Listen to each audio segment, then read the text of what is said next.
Vishwavani club house ಮಾತಿನ ಸರಣಿ, ಮಾಹಿತಿಯ ಗಣಿ. ನಾವು ಕಳೆದ ವೃತ್ತಿ ಜೀವನದ ಕಲಿಕೆಗಳು ಅಥವಾ ಮ್ಯಾನೇಜ್ಮೆಂಟ್ ಕಥೆಗಳು ಉಪನ್ಯಾಸದಲ್ಲಿ, ಅಂದರೆ ಹೋದ ವರ್ಷದ ಡಿಸೆಂಬರ್ನಲ್ಲಿ ನಡೆದಂತಹ ಉಪನ್ಯಾಸದಲ್ಲಿ ಬದಲಾವಣೆಯ ನಿರ್ವಹಣೆ, ಚೇಂಜ್ ಮ್ಯಾನೇಜ್ಮೆಂಟ್ ಅನ್ನೋದನ್ನ ಕುರಿತಾಗಿ ಒಂದಷ್ಟು ವಿಷಯಗಳನ್ನ ಜೊತೆಯಾಗಿ ಚಿಂತನೆ ಮಾಡಿದ್ವಿ. ಅದರಲ್ಲಿ ಬಹಳ ಮುಖ್ಯವಾದಂತಹ ಒಂದು ಅಂಶ ಏನಪ್ಪಾ ಅಂತಂದ ಅಂದ್ರೆ, ನಮ್ಮ ಬದುಕಿನಲ್ಲಿ ನಿತ್ಯ ಜೀವನ ಇರಬಹುದು, ನಮ್ಮ ವೃತ್ತಿ ಜೀವನ ಇರಬಹುದು, ಎಲ್ಲದರಲ್ಲಿಯೂ ಕೂಡ ಒಂದು ಬದಲಾವಣೆ ಅನ್ನೋದು ಅನಿವಾರ್ಯ. ಆದ್ದರಿಂದ ಆ ಬದಲಾವಣೆ ಬಂದಾಗ ನಮ್ಮಲ್ಲಿ ಆಗತಕ್ಕಂತಹ ಆ ಒಂದು 6 ವಿಕೋಪಗಳೇನಿದ್ದಾವೆ, ಹೋದ ಸಲದ ಇದನ್ನ ನೀವು ನೆನಪಿಸಿಕೊಂಡ್ರೆ ನಿಮಗೆ ಗೊತ್ತಾಗುತ್ತೆ. ಮೊದಲು ಬದಲಾವಣೆ ಆದಾಗ ಆಘಾತ ಆಗತ್ತೆ, ನಂತರ ಕೋಪಕ್ಕೆ ತಿರುಗ್ತೀವಿ, ನಂತರ ಅದನ್ನ ತಿರಸ್ಕಾರ ಮಾಡ್ತೀವಿ. ಒಂದು ಹೊತ್ತಿನಲ್ಲಿ ಇದೇ ಸರಿ ಅಂತ ಹೇಳಿ ನಾವು ಅದನ್ನ ಸ್ವೀಕಾರ ಮಾಡಿ ನಂತರ ಅದರ ಅನುಮೋದನೆ ಮತ್ತು ಅನುಷ್ಠಾನದಲ್ಲಿ ನಮ್ಮನ್ನೇ ನಾವು ತೊಡಗಿಸಿಕೊಳ್ತೀವಿ. ಈ 6 ಪ್ರಕ್ರಿಯೆಗಳು ನಮ್ಮಲ್ಲಿ ಮೂಡಿ ಬಂದಾಗ ಅದು ಮುಗಿಯುವ ಆ ಒಂದು ಹಂತದಲ್ಲಿ ಬದಲಾವಣೆಯನ್ನು ನಾವು ಸಂಪೂರ್ಣವಾಗಿ ಒಪ್ಪಿಕೊಂಡಿದ್ದೇವೆ, ಅದಕ್ಕೆ ಒಗ್ಗಿಕೊಂಡಿದ್ದೇವೆ ಅಂತ ತಿಳ್ಕೋಬಹುದು ಅನ್ನೋದು ಬಹಳ ಮುಖ್ಯವಾದಂತಹ ಒಂದು ಅಂಶ. ಆ ಬದಲಾವಣೆಯ ಆ ಒಂದು ಹಂತದಲ್ಲಿ ಇರಬೇಕಾದಂತಹ ಒಂದು ಗುಣ ಇವತ್ತಿನ ನಮ್ಮ ವಿಷಯದ ಗುಣವೂ ಆಗಿರೋದ್ರಿಂದ ಅಲ್ಲಿಂದಲೇ ಶುರು ಮಾಡ್ತೀನಿ. ಬದಲಾವಣೆ ಆಗುವಾಗ ನಮಗೆ ಬಹಳ ಬೇಕಾದಂತಹ ಒಂದು ಗುಣ ವಿಶೇಷ ಏನಪ್ಪಾ ಅಂದ್ರೆ, ಬಿರುಕು ಮೂಡಿದ ಕ್ಷಣವೇ ಬಿರುಕನ್ನು ಮುಚ್ಚಿರಲು, ಹರಿದ ಬಟ್ಟೆಯ ನಂದೆ ನೀನು ಹೊಲಿದಿರಲು. ಬಿರುಕು ಮೂಡಿದ ಕ್ಷಣವೇ ಬಿರುಕನ್ನು ಮುಚ್ಚಿರಲು, ಹರಿದ ಬಟ್ಟೆಯ ನಂದೆ ನೀನು ಹೊಲಿದಿರಲು. ಬಿರುಸು ನುಡಿ ಚಿಮ್ಮಿರಲು ಮನವನೊರೆಸಿಡಲಂದೆ, ಬಿರುಸು ನುಡಿ ಚಿಮ್ಮಿರಲು ಮನವನೊರೆಸಿರಲಂದೆ. ಪೊರೆ ಕಳಚಿ ಹೊಸಬನಿ ನವ್ಯ ಜೀವಿ. ಯಾವ ಒಂದು ಕ್ಷಣದಲ್ಲಿ ನಮಗೆ ಬಿರುಕು ಮೂಡ್ತಾ ಇದೆ ಅನ್ಸುತ್ತೋ ಆ ಕ್ಷಣವೇ ಆ ಬಿರುಕನ್ನು ಮುಚ್ಚಿಡೋದಿದೆಯಲ್ಲ, ಅದು ಬದಲಾವಣೆಯ ಆ ಒಂದು ನಿರ್ವಹಣೆಯ ಪಥದಲ್ಲಿ ನಾವು ನಮಗಿರಬೇಕಾದಂತಹ ಒಂದು ಗುಣ. ಅದೇ ಗುಣ ನೆಗೋಸಿಯೇಷನ್ಸ್ ನಲ್ಲೂ ಕೂಡ ಇರಬೇಕು ಅಂತ ಹೇಳ್ತಾ ಇವತ್ತಿನ ವಿಷಯಕ್ಕೆ ಬರೋಣ. ಇದು ವೃತ್ತಿ ಜೀವನದ ಕಲಿಕೆಗಳು ಅಥವಾ ಮ್ಯಾನೇಜ್ಮೆಂಟ್ ಕಥೆಗಳ 22ನೆಯ ಆವೃತ್ತಿ. ನೆಗೋಸಿಯೇಷನ್ಸ್ ಎಲ್ಲಿ, ಯಾಕೆ, ಹೇಗೆ ಅನ್ನೋದನ್ನ ಮೊದಲು ಒಂದಷ್ಟು ವಿಷಯಗಳನ್ನ ಅದರ ಬಗ್ಗೆ ತಿಳ್ಕೊಂಡು, ಒಂದು ಎಫೆಕ್ಟಿವ್ ನೆಗೋಸಿಯೇಷನ್ಸ್, ಒಂದು ಪರಿಣಾಮಕಾರಿಯಾದಂತಹ ನೆಗೋಸಿಯೇಷನ್ಸ್ನ ನಾವು ನಡೆಸೋದು ಹೇಗೆ ಅನ್ನುವ ನಿಟ್ಟಿನಲ್ಲಿ ಒಂದಷ್ಟು ವಿಚಾರಗಳನ್ನು ತಿಳ್ಕೊಳ್ಳೋಣ ಅಂತ. ನಾನು ತುಂಬ ವರ್ಷಗಳ ಹಿಂದೆ ನಾನು ನೆಗೋಸಿಯೇಷನ್ಸ್ ಕುರಿತಾಗಿಯೇ ಒಂದು ದಿನದ ಕಾರ್ಯಾಗಾರವನ್ನ ಮಾಡ್ತಾ ಇದ್ದೆ, ನಮ್ಮ ಗ್ರಾಹಕರಿಗೆ ಅಥವಾ ನಮ್ಮ ಕಂಪನಿಯ ಹೊಸದಾಗಿ ಸೇರಿರ್ತಕ್ಕಂತಹ ಸೇಲ್ಸ್ ಜನಗಳಿಗೆ. ಇದು ನನ್ನ ಒಂದು ಅನುಭವದ ಒಂದು ಕಥನ ಅಷ್ಟೇ. ಯಾವುದೇ ಒಂದು ಟೆಕ್ಸ್ಟ್ ಬುಕ್ ಇಂದ ನಾನೇನು ತೆಗೆದುಕೊಂಡು ತಮ್ಮೊಡನೆ ಹಂಚ್ಕೊಳ್ತಾ ಇಲ್ಲ. ಅನುಭವ ಅಂತಂದ್ರೆ, ನಾನು ನನ್ನ ವೃತ್ತಿ ಜೀವನದ ಕಳೆದ 25-26 ವರ್ಷಗಳನ್ನ ಮೊದಲಲ್ಲಿ ಟೆಲ್ ಲ್ಯಾಬ್ಸ್ ಕಂಪನಿಯಲ್ಲಿ, ಅಮೆರಿಕದ ಟೆಲ್ ಲ್ಯಾಬ್ಸ್, ನಂತರ ಬೆಂಗಳೂರಿನ ತೇಜಸ್ ನೆಟ್ವರ್ಕ್ಸ್ ನಲ್ಲಿದ್ದೆ. ಟೆಲ್ ಲ್ಯಾಬ್ಸ್ ನಲ್ಲಿದ್ದಾಗ ಕಾಂಟ್ರಾಕ್ಟ್ ಗಳನ್ನ, ಸೇಲ್ಸ್ ಕ್ಲೋಸರ್ ನಾನೇ ಮಾಡಿದ್ರು ಕೂಡ ಕಾಂಟ್ರಾಕ್ಟ್ ಗಳನ್ನ ಮಾಡ್ಲಿಕ್ಕೆ ಅಮೆರಿಕದಿಂದ ಲಾಯರ್ಗಳು ಬರ್ತಾ ಇದ್ರು. ನಮ್ಮ ಟೆಲಿಕಾಂ ಕ್ಷೇತ್ರದ ಪ್ರಾಜೆಕ್ಟ್ ಗಳ ಕಾಂಟ್ರಾಕ್ಟ್ ಗಳು ಅಂತ ಅಂದ್ರೆ ಸುಮಾರು 100-150 ಪುಟಗಳಷ್ಟು ಹೋಗುತ್ತೆ. ಸುಮಾರು 10 ಟರ್ಮ್ಸ್ ಇರುತ್ತೆ. ಅದನ್ನೆಲ್ಲವನ್ನೂ ಕೂಡ ಶುರು ಮಾಡಿ ನೆಗೋಷಿಯೇಟ್ ಮಾಡಿ ಮುಗಿಸುವಷ್ಟರಲ್ಲಿ ಕೆಲವು ದಿನ ವಾರಗಳು, ಕೆಲವು ದಿನ ಒಂದು ತಿಂಗಳು ಪೂರ ಹಿಡಿಯೋದುಂಟು ಅಂತ. ಆ ಹೊತ್ತಿನಲ್ಲಿ ಅವರ ಜೊತೆ ಕುಳಿತಾಗ ಬಂದಂತಹ ಒಂದಷ್ಟು ಕಲಿಕೆ. ತೇಜಸ್ನಲ್ಲಿ ಇವೆಲ್ಲವನ್ನೂ ಕೂಡ ನಾನೇ ಮಾಡ್ತಾ ಇದ್ದೆ. ಯಾಕೆಂತಂದ್ರೆ ನಮ್ಮ ಕಂಪನಿಗೆ ಲಾಯರ್ಗಳು ತೆಗೆದುಕೊಂಡು ಇಂತಹ ಕಾಂಟ್ರಾಕ್ಟ್ಸ್ ನ ಮಾಡಿ ಲಾಯರ್ಗೆ ಕೊಡಬೇಕಾದಂತಹ ಫೀ ಕೊಡುವಷ್ಟು ಹಣವನ್ನ ನಾವು ಯಾಕೆ ಕೊಡಬೇಕು, ಅದನ್ನು ಉಳಿಸಬಹುದಲ್ಲ ಅನ್ನುವ ನಿಟ್ಟಿನಲ್ಲಿ ನಾವೇ ಮಾಡ್ತಾ ಇದ್ವಿ. ಒಂದು ಅದ್ಭುತವಾದಂತಹ ಅನುಭವ ಆ ನಿಟ್ಟಿನಲ್ಲಿ ನನಗೆ ಒದಗಿದ್ರಿಂದ ನನ್ನ ಅನುಭವದಲ್ಲಿ ನೆಗೋಸಿಯೇಷನ್ಸ್ ಬಗ್ಗೆ ಇರತಕ್ಕಂತಹ ಒಂದಷ್ಟು ವಿಚಾರಗಳನ್ನ ನೇರ ಹೇಳ್ತೇನೆ. ಇದರಲ್ಲಿ ಯಾವುದಾದ್ರೂ ಟೆಕ್ಸ್ಟ್ ಬುಕ್ ನಲ್ಲಿ ಇದ್ರೆ ಅದು ಒಂದು ಆಕಸ್ಮಿಕ ಅಂತ ತಿಳ್ಕೊಳ್ಳಿ. ಟೆಕ್ಸ್ಟ್ ಬುಕ್ ನಲ್ಲಿ ಇಲ್ಲದೆ ಇರತಕ್ಕಂತಹದನ್ನ ನೀವು ಕೇಳಿದರೆ ಇದು ನನ್ನ ಅನುಭವದಿಂದ ಹೊರಹೊಮ್ಮಿರತಕ್ಕಂತಹ ಅಂಶ ಅಂತ ತಿಳ್ಕೋಬೇಕು ಅಂತ. ಮೊದಲನೇದಾಗಿ, ನಾನು ಯಾವುದೇ ಒಂದು ವಿಷಯದ ಬಗ್ಗೆ ಕನ್ನಡದಲ್ಲಿ ಮಾತನಾಡುವಾಗ, ಮ್ಯಾನೇಜ್ಮೆಂಟ್ ವಿಷಯದ ಬಗ್ಗೆ ಆ ಒಂದು ವಿಷಯಕ್ಕೆ ನಾನು ಕನ್ನಡದ ಒಂದು ಪದವನ್ನು ಕೊಡುವ ಒಂದು ಪ್ರಯತ್ನ ಮಾಡ್ತೀನಿ. ಇದು ತಮ್ಮೆಲ್ಲರಿಗೂ ಈಗಾಗಲೇ ಗಮನಕ್ಕೆ ಬಂದಿರಬೇಕು. ನೆಗೋಸಿಯೇಷನ್ಸ್ ಅನ್ನೋದಕ್ಕೆ ಒಂದು ಪದ ಬೇಕು ಅಂತ. ಏನ್ ಹೇಳೋಣ, ಚೌಕಾಶಿ ಅನ್ನೋಣ್ಮೆ ಅಥವಾ ಬಾರ್ಗೇನ್ ಅನ್ನೋಣ್ಮೆ ಅಂತ. ನಾವು ಚೌಕಾಶಿ ಅಥವಾ ಬಾರ್ಗೇನ್ ಅಂತ ಅಂದಾಗ ಆ ಒಂದು ಚೌಕಾಶಿ ಮಾಡುವ ಆ ಒಂದು ವಿಧಾನದಲ್ಲಿ ನಮಗೆ ಹಣದ ವಿಷಯವನ್ನ ಬಿಟ್ಟು ಬೇರೆ ಯಾವುದು ಮನಸ್ಸಿನಲ್ಲಿ ಇರಲ್ಲ ಅಂತ. ಬೆಲೆಯನ್ನ ಕುರಿತು ಒಂದಷ್ಟು ಹಿಗ್ಗ ಮುಗ್ಗ ಜಗ್ಗಿ ಜಗ್ಗಿ ಜಗ್ಗಿ ಇಳಿಸ್ತೀವಿ ಅಥವಾ ಅವರು ಬೆಳೆಸ್ತಾರೆ ಏನೋ ಒಂದು ಆಗತ್ತೆ ಅಂತ. ಬೆಲೆಯೇ ಬಹಳ ಮುಖ್ಯವಾಗತ್ತೆ ನಮ್ಮೆಲ್ಲ ಚೌಕಾಶಿ ಬಾರ್ಗೇನ್ಗಳಲ್ಲಿ ಅಂತ. ಇನ್ನೊಂದು ಬಹಳ ಮುಖ್ಯವಾದಂತಹ ವಿಷಯ ಏನಪ್ಪಾ ಅಂತಂದ್ರೆ ಚೌಕಾಶಿಯಲ್ಲಿ ಸಂಬಂಧ ಬಹಳ ಗೌಣ ಆಗತ್ತೆ ಅಂತ.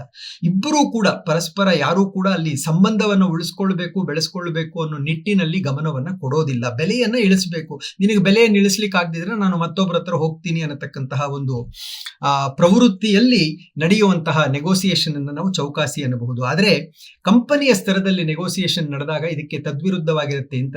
ನನ್ನದೇ ಉದಾಹರಣೆಯನ್ನು ಕೊಡಬೇಕು ಅಂದ್ರೆ ನನ್ನ ಒಂದು 25 ವರ್ಷಗಳ ಸೇಲ್ಸ್ ಮತ್ತೆ ಕಾಂಟ್ರಾಕ್ಟ್ ನೆಗೋಸಿಯೇಷನ್ಸ್ ಅಲ್ಲಿ ಪ್ರಾಯಶಃ ಒಂದು 20 ನೆಗೋಸಿಯೇಷನ್ಸ್ ನಡೆದಾಗ ಒಂದರಲ್ಲಿ ನನಗೆ ಫಲ ಸಿಗ್ತಾ ಇತ್ತು, ಇನ್ನೊಂದು 19ರಲ್ಲಿ ಬರೀ ಸೋಲೆ ಅಂತ. ಆದ್ರೆ ಒಂದು ವಿಷಯ ನಾನು ನಿಮ್ಗೆ ಏನ್ ಹೇಳಲಿಕ್ಕೆ ಇಷ್ಟಪಡ್ತೇನೆ, ಅದರ ಹಿನ್ನೆಲೆಯಲ್ಲಿ ನೀವು ನೆಗೋಸಿಯೇಷನ್ಸ್ ನೋಡಬೇಕು ಅನ್ನೋ ಆ ಒಂದು ವಿಷಯವನ್ನ ಮುಂದಿಟ್ಟುಕೊಂಡು ಆ ಸೋತ 19 ನೆಗೋಸಿಯೇಷನ್ಸ್ಗಳಲ್ಲೂ ಕೂಡ ನನ್ನ ಮುಂದೆ ಕುಳಿತಿದ್ದಂತಹ ಗ್ರಾಹಕರಾಗಲಿ ಅಥವಾ ಇತರರಾಗಲಿ ಅಷ್ಟೂ ಜನ ನೆಗೋಸಿಯೇಷನ್ಸ್ ಮುಗಿದ ನಂತರವೂ ಕೂಡ ನನ್ನ ಜೊತೆ ಅಷ್ಟೇ ಸ್ನೇಹಮಯವಾಗಿದ್ದರು ಅಂತ. ಅಂತಂದ್ರೆ ಗೆಲ್ತಾ ಇದ್ದೀನಿ ಹಾಗಾಗಿ ಸ್ನೇಹ, ಸೋಲ್ತಾ ಇದ್ದೀನಿ ಸ್ನೇಹವನ್ನ ಮುರಿದುಕೊಂಡು ನಾನು ಹೊರಗೆ ಬರ್ತೀನಿ, ಅದು ಕಂಪನಿಯಲ್ಲಿ ನಡೆಯತಕ್ಕಂತಹ ನೆಗೋಸಿಯೇಷನ್ಸ್ ಅಲ್ಲ. ನಮ್ಮ ನಿತ್ಯ ಜೀವನದಲ್ಲಿ ಆ ರೀತಿ ಆಗಬಹುದು. ಇದು ಒಂದು ಬಹಳ ಮುಖ್ಯವಾದಂತಹ ವಿಷಯ. ಬೆಲೆಯ ಬಗ್ಗೆ ಮಾತುಕತೆ ಆಗುತ್ತೆ. ಕಂಪನಿಯ ವಿಷಯದಲ್ಲಿ ಬೆಲೆಯನ್ನು ಹೊರತಾಗಿ ಇನ್ನಷ್ಟು ವಿಚಾರಗಳ ಬಗ್ಗೆ ಮಾತುಕತೆ ಆಗುತ್ತೆ. ನಮ್ಮ ವೈಯಕ್ತಿಕವಾದಂತಹ ಬದುಕಿನಲ್ಲಿ ಸಂಬಂಧ ಕೆಟ್ಟರೂ ಪರವಾಗಿಲ್ಲ ಅಂತ ಅನ್ನತಕ್ಕಂತಹ ಒಂದು ಹಂತಕ್ಕೆ ನಾವು ಬಲಬಹುದು. ಆದರೆ ವೃತ್ತಿ ಜೀವನದಲ್ಲಿ ಅದಕ್ಕೆ ಆಸ್ಪದ ಇರಲೇಬಾರದು ಅಂತ. ನಾನೊಂದು ನನ್ನ ತುಂತುರು ಅನ್ನುವ ಒಂದು ಹನಿಗವನದಲ್ಲಿ ಒಂದು ಹನಿಗವನವನ್ನ ಬರೆದಿದ್ದೆ ಈ ಚೌಕಾಶಿ ಮತ್ತೆ ಬಾರ್ಗೇನ್ ವಿಷಯವಾಗಿ ಕುರಿತು. ಬಹಳ ಮಾರ್ಮಿಕವಾದಂತಹ ಹನಿಗವನ. ಅದು ಈ ರೀತಿ ಇದೆ. 1ಕ್ಕೆ 6 ಎಂದಳಾಕೆ, 1ಕ್ಕೆ 6 ಎಂದಳಾಕೆ, 3 ಎಂದೆ ನಾನು. 1ಕ್ಕೆ 6 ಎಂದಳಾಕೆ, 3 ಎಂದೆ ನಾನು, 4ಕ್ಕೆ ಕೊಟ್ಟಳು ಒಳೊಳಗೆ ನಕ್ಕಳು ಅಂತ. ಅಂತಂದ್ರೆ ನಾವು ಚೌಕಾಶಿ ಮಾಡೋದು ಹೀಗೆ ಅಂತ. ಯಾವುದೋ ಒಂದು ಪದಾರ್ಥನ 6 ರೂಪಾಯಿ ಅಂದಿರ್ತಾಳೆ, ನಾವು 3 ರೂಪಾಯಿ ಅಂತ ಕೇಳಿರ್ತೀವಿ. ಅವಳು 4ಕ್ಕೆ ಕೊಡ್ತಾಳೆ. ಅವಳು 4ಕ್ಕೆ ಕೊಟ್ಟಾಗ ನಮ್ಗೆ ಖುಷಿಯೋ ಖುಷಿ. ನೋಡು, ಅವಳು ಕೇಳಿದ 6ಅನ್ನ ಕೊಡ್ಲಿಲ್ಲ, ಪರವಾಗಿಲ್ಲ, ಒಂದು 2 ರೂಪಾಯಿ ಉಳಿಸ್ದೆ ಅಂತ. ಆದ್ರೆ 4ಕ್ಕೆ ಕೊಟ್ಟ ನಂತರವೂ ಕೂಡ ಅವಳು ಒಳೊಳಗೆ ನಕ್ಕಳು ಅಂತಂದ್ರೆ ಅವಳಿಗೆ ಗೊತ್ತು ಇವನು ನಮ್ಮಿಂದ ಅವಳಿಗೆ ಆ ಪದಾರ್ಥದ ಬೆಲೆಗಿಂತ ಹೆಚ್ಚು ಬೆಲೆಯನ್ನೇ ಪಡೆದಿದ್ದಾಳೆ ಅಂತ. ಇಂತಹ ನೆಗೋಸಿಯೇಷನ್ಸ್ ಅಲ್ಲಿ ನಾವೇ ಸ್ಮಾರ್ಟ್ ಅಂತ ಅನ್ಕೊಳ್ತೀವಿ. ಆದ್ರೆ ಬಹುತೇಕ ನೆಗೋಸಿಯೇಷನ್ಸ್ ನಿಮಗೂ ಗೊತ್ತಿರುತ್ತೆ. ಚೌಕಾಶಿ ಮಾಡಿ ಬಂದು ಯಾವುದೋ ಒಂದು ಪದಾರ್ಥವನ್ನ ಕೊಂಡು ಬಂದಾಗ ಹೊರಗಡೆ ಬೀಗಬಹುದು ಬೇರೆಯವ್ರ ಜೊತೆ, ನಾನು ಚಂದದಲ್ಲಿ ಬಾರ್ಗೇನ್ ಮಾಡಿದೆ ಅಂತ. ಅದ್ರ ಒಳೊಳಗೆ ಅನ್ನಿಸ್ತಾ ಇರುತ್ತೆ, ಇನ್ನೊಂದು 2 ರೂಪಾಯಿ ಕಡಿಮೆ ಕೇಳಿರ್ಬೋದಾಗಿತ್ತಲ್ವಾ. ಇದು ಈ ರೀತಿಯಾದಂತಹ ಒಂದು ಭಾವನೆ ಏನಿದೆ ಅದು ನಮ್ಮ ಕಂಪನಿಯ ಸ್ತರದಲ್ಲಿ ನಡೆತಕ್ಕಂತಹ ನೆಗೋಸಿಯೇಷನ್ಸ್ ನಲ್ಲಿ ಬರಲೇಬಾರದು ಅಂತ. ಯಾಕೆ ಅಂತಂದ್ರೆ ಕಂಪನಿಯಲ್ಲಿ ನಡೆಯತಕ್ಕಂತಹ ನೆಗೋಸಿಯೇಷನ್ಸ್ಗೆ ನಾನು ಕೊಡ್ತಕ್ಕಂತಹ ಒಂದು ಪದ ಪ್ರಾಯಶಃ ಒಪ್ಪಂದದ ಮಾತುಕತೆ ಅಂತ ಅನ್ಬೋದು ಅಂತ ಮೊದಲು ಅನ್ಕೊಂಡೆ. ಈ ಕನ್ನಡದಲ್ಲಿ ನಾನು ಇದರ ಬಗ್ಗೆ ಮಾತನಾಡ್ತಿರೋದು ಮೊದಲನೇ ಸಲ. ಹಾಗಾಗಿ ಇದಕ್ಕೆ ನಾನು ಕನ್ನಡ ಪದವನ್ನು ಹುಟ್ಟು ಹಾಕಿರ್ಲಿಲ್ಲ. ಈ ಒಂದು ಉಪನ್ಯಾಸಕ್ಕಾಗಿ ನಾನು ಒಂದಷ್ಟು ತಯಾರಿ ನಡೆಸುವಾಗ ಅಂದ್ಕೊಂಡೆ ಒಪ್ಪಂದದ ಮಾತುಕತೆ ಅಂತ ಹೇಳ್ಬೋದಲ್ವಾ ಅಂತ. ಆದ್ರೆ ಅದಕ್ಕಿಂತ ಬಹಳ ಮುಖ್ಯವಾಗಿ ಕಂಪನಿಯ ಸ್ತರದಲ್ಲಿ ನಡೆಯತಕ್ಕಂತಹ ನೆಗೋಸಿಯೇಷನ್ಸ್ ನ ಸಮಗ್ರವಾಗಿ ಹಿಡಿದಿಡಬಲ್ಲತಕ್ಕಂತಹ ಒಂದು ಕನ್ನಡದ ಪದಪುಂಜ ಅಂದ್ರೆ ಪ್ರಾಬಬಲಿ ಕೊಡುಕೊಳ್ಳುವಿಕೆಯ ವ್ಯವಹಾರ ನೀತಿ ಅಂತ. ಇಲ್ಲಿ ಚೌಕಾಸಿ ಮಾಡೋದು ಮುಖ್ಯ ಅಲ್ಲ. ಇಲ್ಲಿ ಕೊಡುಕೊಳ್ಳುವಿಕೆ ಅಂತ, ಒಬ್ರು ಕೊಡ್ತಾರೆ, ಇನ್ನೊಬ್ರು ತೆಗೆದುಕೊಳ್ತಾರೆ, ಇನ್ನೊಬ್ರು ಇನ್ನೇನನ್ನು ಕೊಡ್ತಾರೆ, ಇನ್ನೇನನ್ನು ತೆಗೆದುಕೊಳ್ತಾರೆ. ಈ ಒಂದು ನಿಟ್ಟಿನಲ್ಲಿ, ಈ ಒಂದು ಚೌಕಟ್ಟಿನಲ್ಲಿ ನಡೆಯತಕ್ಕಂತಹ ವ್ಯವಹಾರ ನೀತಿ. ಹಾಗಾಗಿ ನೆಗೋಸಿಯೇಷನ್ಸ್ ಅನ್ನಕ್ಕೆ ನಾನು ಕೊಡತಕ್ಕಂತಹ ಪದ ಕೊಡುಕೊಳ್ಳುವಿಕೆಯ ವ್ಯವಹಾರ ನೀತಿ ಅಂತ. ಇದಕ್ಕಿಂತ ಒಳ್ಳೆಯ ಪದ, ಇದಕ್ಕಿಂತಹ ಒಂದು ಒಳ್ಳೆಯ ವಿಚಾರ ಪದಪುಂಜ ನಿಮಗೆ ಏನಾದರೂ ಅನ್ಸಿದ್ರೆ ದಯವಿಟ್ಟು ಚಾಟ್ ಅಲ್ಲಿ ತಿಳಿಸಿ ಅಂತ ಕೇಳ್ತಾ, ಈ ಒಂದು ಕಂಪನಿಯ ಸ್ತರದಲ್ಲಿ ನೆಗೋಸಿಯೇಷನ್ಸ್ ನ ಮುಂದಿಟ್ಟುಕೊಂಡು ನಡೆಯುವಾಗ ಮೊದಲನೆಯದಾಗಿ ನಮಗೆ ಗೊತ್ತಾಗಬೇಕಾದಂತಹ ವಿಷಯ ಇದು ಕೊಡುಕೊಳ್ಳುವಿಕೆಯ ಒಂದು ಪ್ರಕ್ರಿಯೆ ಅಂತ. ಪಡೆಯಲೊಂದನು ನೀನು ಸುಮ್ಮನಿದ್ದರೆ ಹೇಗೆ, ಕೊಡಬೇಕು ಮತ್ತೊಂದ ಅದೇ ದೈವ ನಿಯಮ. ಪಡೆಯಲೊಂದನು ನೀನು ಸುಮ್ಮನಿದ್ದರೆ ಹೇಗೆ, ಕೊಡಬೇಕು ಮತ್ತೊಂದ ಅದೇ ದೈವ ನಿಯಮ. ಕೊಡುಕೊಳ್ಳುವಿಕೆ ಎಂಬ ಈ ಪರಿಯ ಜಾಲದೊಳೆ ಕೊಡುಕೊಳ್ಳುವಿಕೆ ಎಂಬ ಈ ಪರಿಯ ಜಾಲದೊಳೆ ಬೆಡಗ ಕಾಂಬುದು ವಿಶ್ವ ನವ್ಯ ಜೀವಿ. ಈ ಪ್ರಕೃತಿಯ ನಿಯಮ, ಆ ಒಂದು ಕೊಡುಕೊಳ್ಳುವಿಕೆಯ ನಿಯಮ ಏನಿದೆ ಅದು ಅರ್ಥವತ್ತಾಗಿ ಯಥಾರ್ಥವಾಗಿ ನಮ್ಮ ಕಂಪನಿಯ ನೆಗೋಸಿಯೇಷನ್ಸ್ ನಲ್ಲಿ ಬರಬೇಕು. ಕೆಲವೊಮ್ಮೆ ಕೆಲವಷ್ಟು ಕಾರಣಗಳಿಂದ ಅಲ್ಲಿ ನೆಗೋಸಿಯೇಷನ್ ಮಾಡ್ತಾ ಇರತಕ್ಕಂತಹ ಮನೋವೃತ್ತಿಗಳ ವಿಕಲ್ಪಗಳಿಂದಾಗಿ ಇದು ಆಗದೇ ಇರಬಹುದು. ಆದರೆ ಯಾರು ಚಂದದಲ್ಲಿ ನಾನು ನೆಗೋಸಿಯೇಷನ್ಸ್ ಅನ್ನ ಮಾಡಿ ಅದನ್ನ ಮುಗಿಸ್ತೀನಿ ಅನ್ನತಕ್ಕಂತಹ ಒಂದು ಕಾಯಕಲ್ಪದಲ್ಲಿ ನೆಗೋಸಿಯೇಷನ್ಸ್ಗೆ ಕುಳಿತುಕೊಳ್ತಾರೋ ಅವರೆಲ್ಲರೂ ಮೊಟ್ಟ ಮೊದಲನೆಯಾಗಿ ತಿಳಿಯಬೇಕಾದ ವಿಷಯ ಅಂತಂದ್ರೆ, this is not just A negotiation, it's A process in which I give something and I take something in return and we both are happy at the end of the day ಅಂತ. ಇದು ಬಹಳ ಮುಖ್ಯವಾದಂತಹದ್ದು. ಇದನ್ನೇ ನಾನು ಮೊಟ್ಟ ಮೊದಲನೆಯದಾಗಿ ಈ ಒಂದು ವಿಷಯದ ಪ್ರಸ್ತಾವನೆಯ ರೂಪದಲ್ಲಿ ನಾನು ನಿಮ್ಮ ಗಮನಕ್ಕೆ ತರಲಿಕ್ಕೆ ಇಷ್ಟಪಡ್ತೇನೆ. ನೆಗೋಸಿಯೇಷನ್ಸ್ ಎಲ್ಲಿ, ಯಾಕೆ ಅಂತ ನಮಗೆ ನಿತ್ಯ ಜೀವನದಲ್ಲಿ ಗಮನಿಸಿ ನೋಡಿ, ನಮ್ಮ ಬಹುತೇಕ 60% ನಮ್ಮ ಮಾತುಕತೆಗಳಲ್ಲೆಲ್ಲ ಪ್ರತಿ ಗಳಿಗೆಯಲ್ಲೂ ಅದು ನೆಗೋಸಿಯೇಷನ್ನೇ ಆಗಿರುತ್ತೆ ಅಂತ.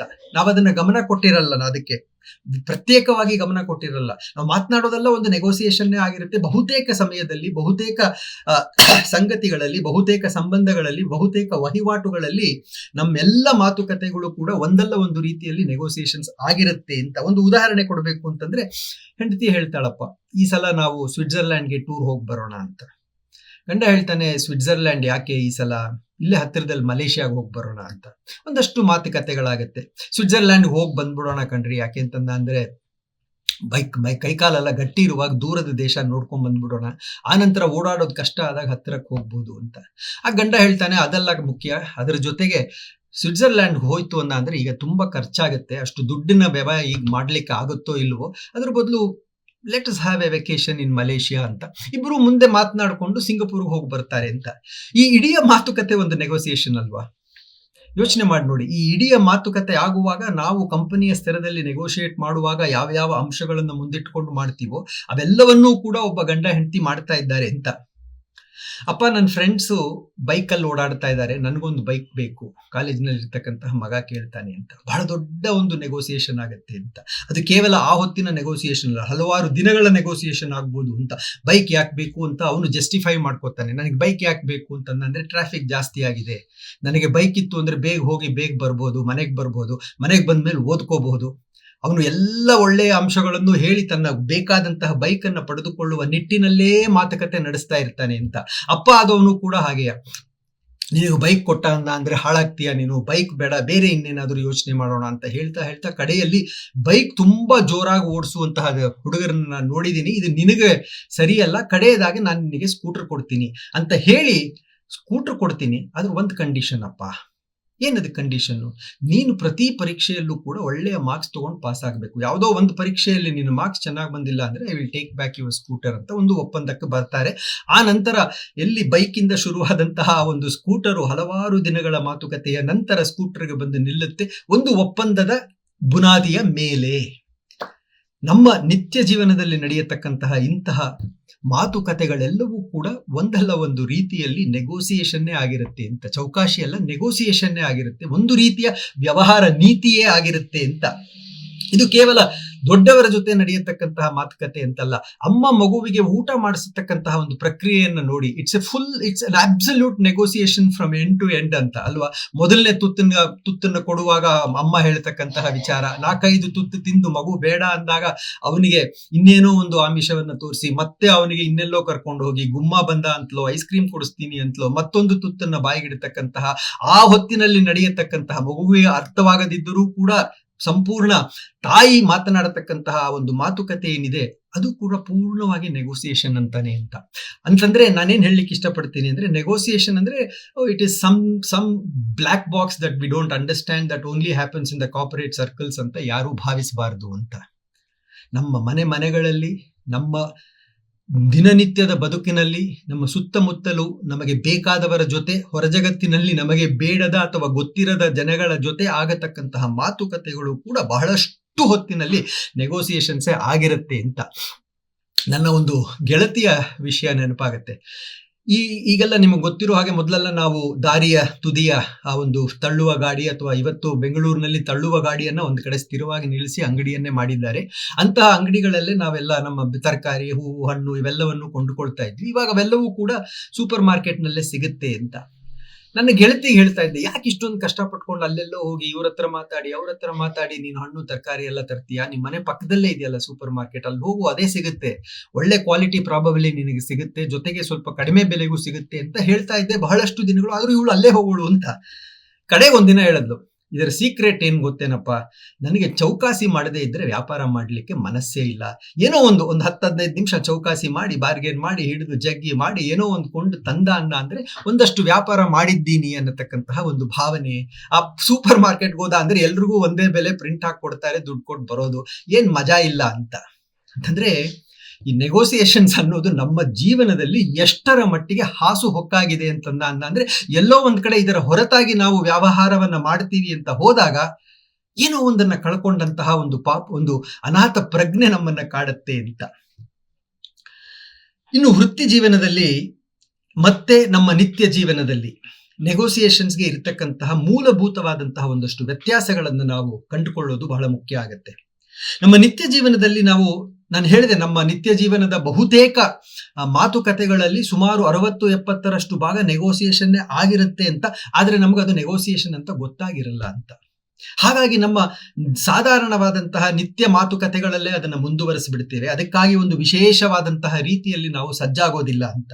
ಆದರೆ ವೃತ್ತಿ ಜೀವನದಲ್ಲಿ ಇದಕ್ಕೆ ಹೊರತು, ವೃತ್ತಿ ಜೀವನದಲ್ಲಿ ಬಹಳ ಅರಿವಿನಿಂದ ನೆಗೋಸಿಯೇಷನ್ಸ್ ಮಾಡಬೇಕಾಗಿ ಬರುತ್ತೆ. ಸುಮ್ಮನೆ ಹಾಗೆ ಬಂತು ಹೀಗೆ ಹೋಯ್ತು ಅಂತಲ್ಲ, ಅದನ್ನ ಬಹಳ ಅರಿವಿನಿಂದ. ಅಂತಂದ್ರೆ you need to negotiate consciously ಅಂತ, being aware of the negotiation and its impact and its preparedness.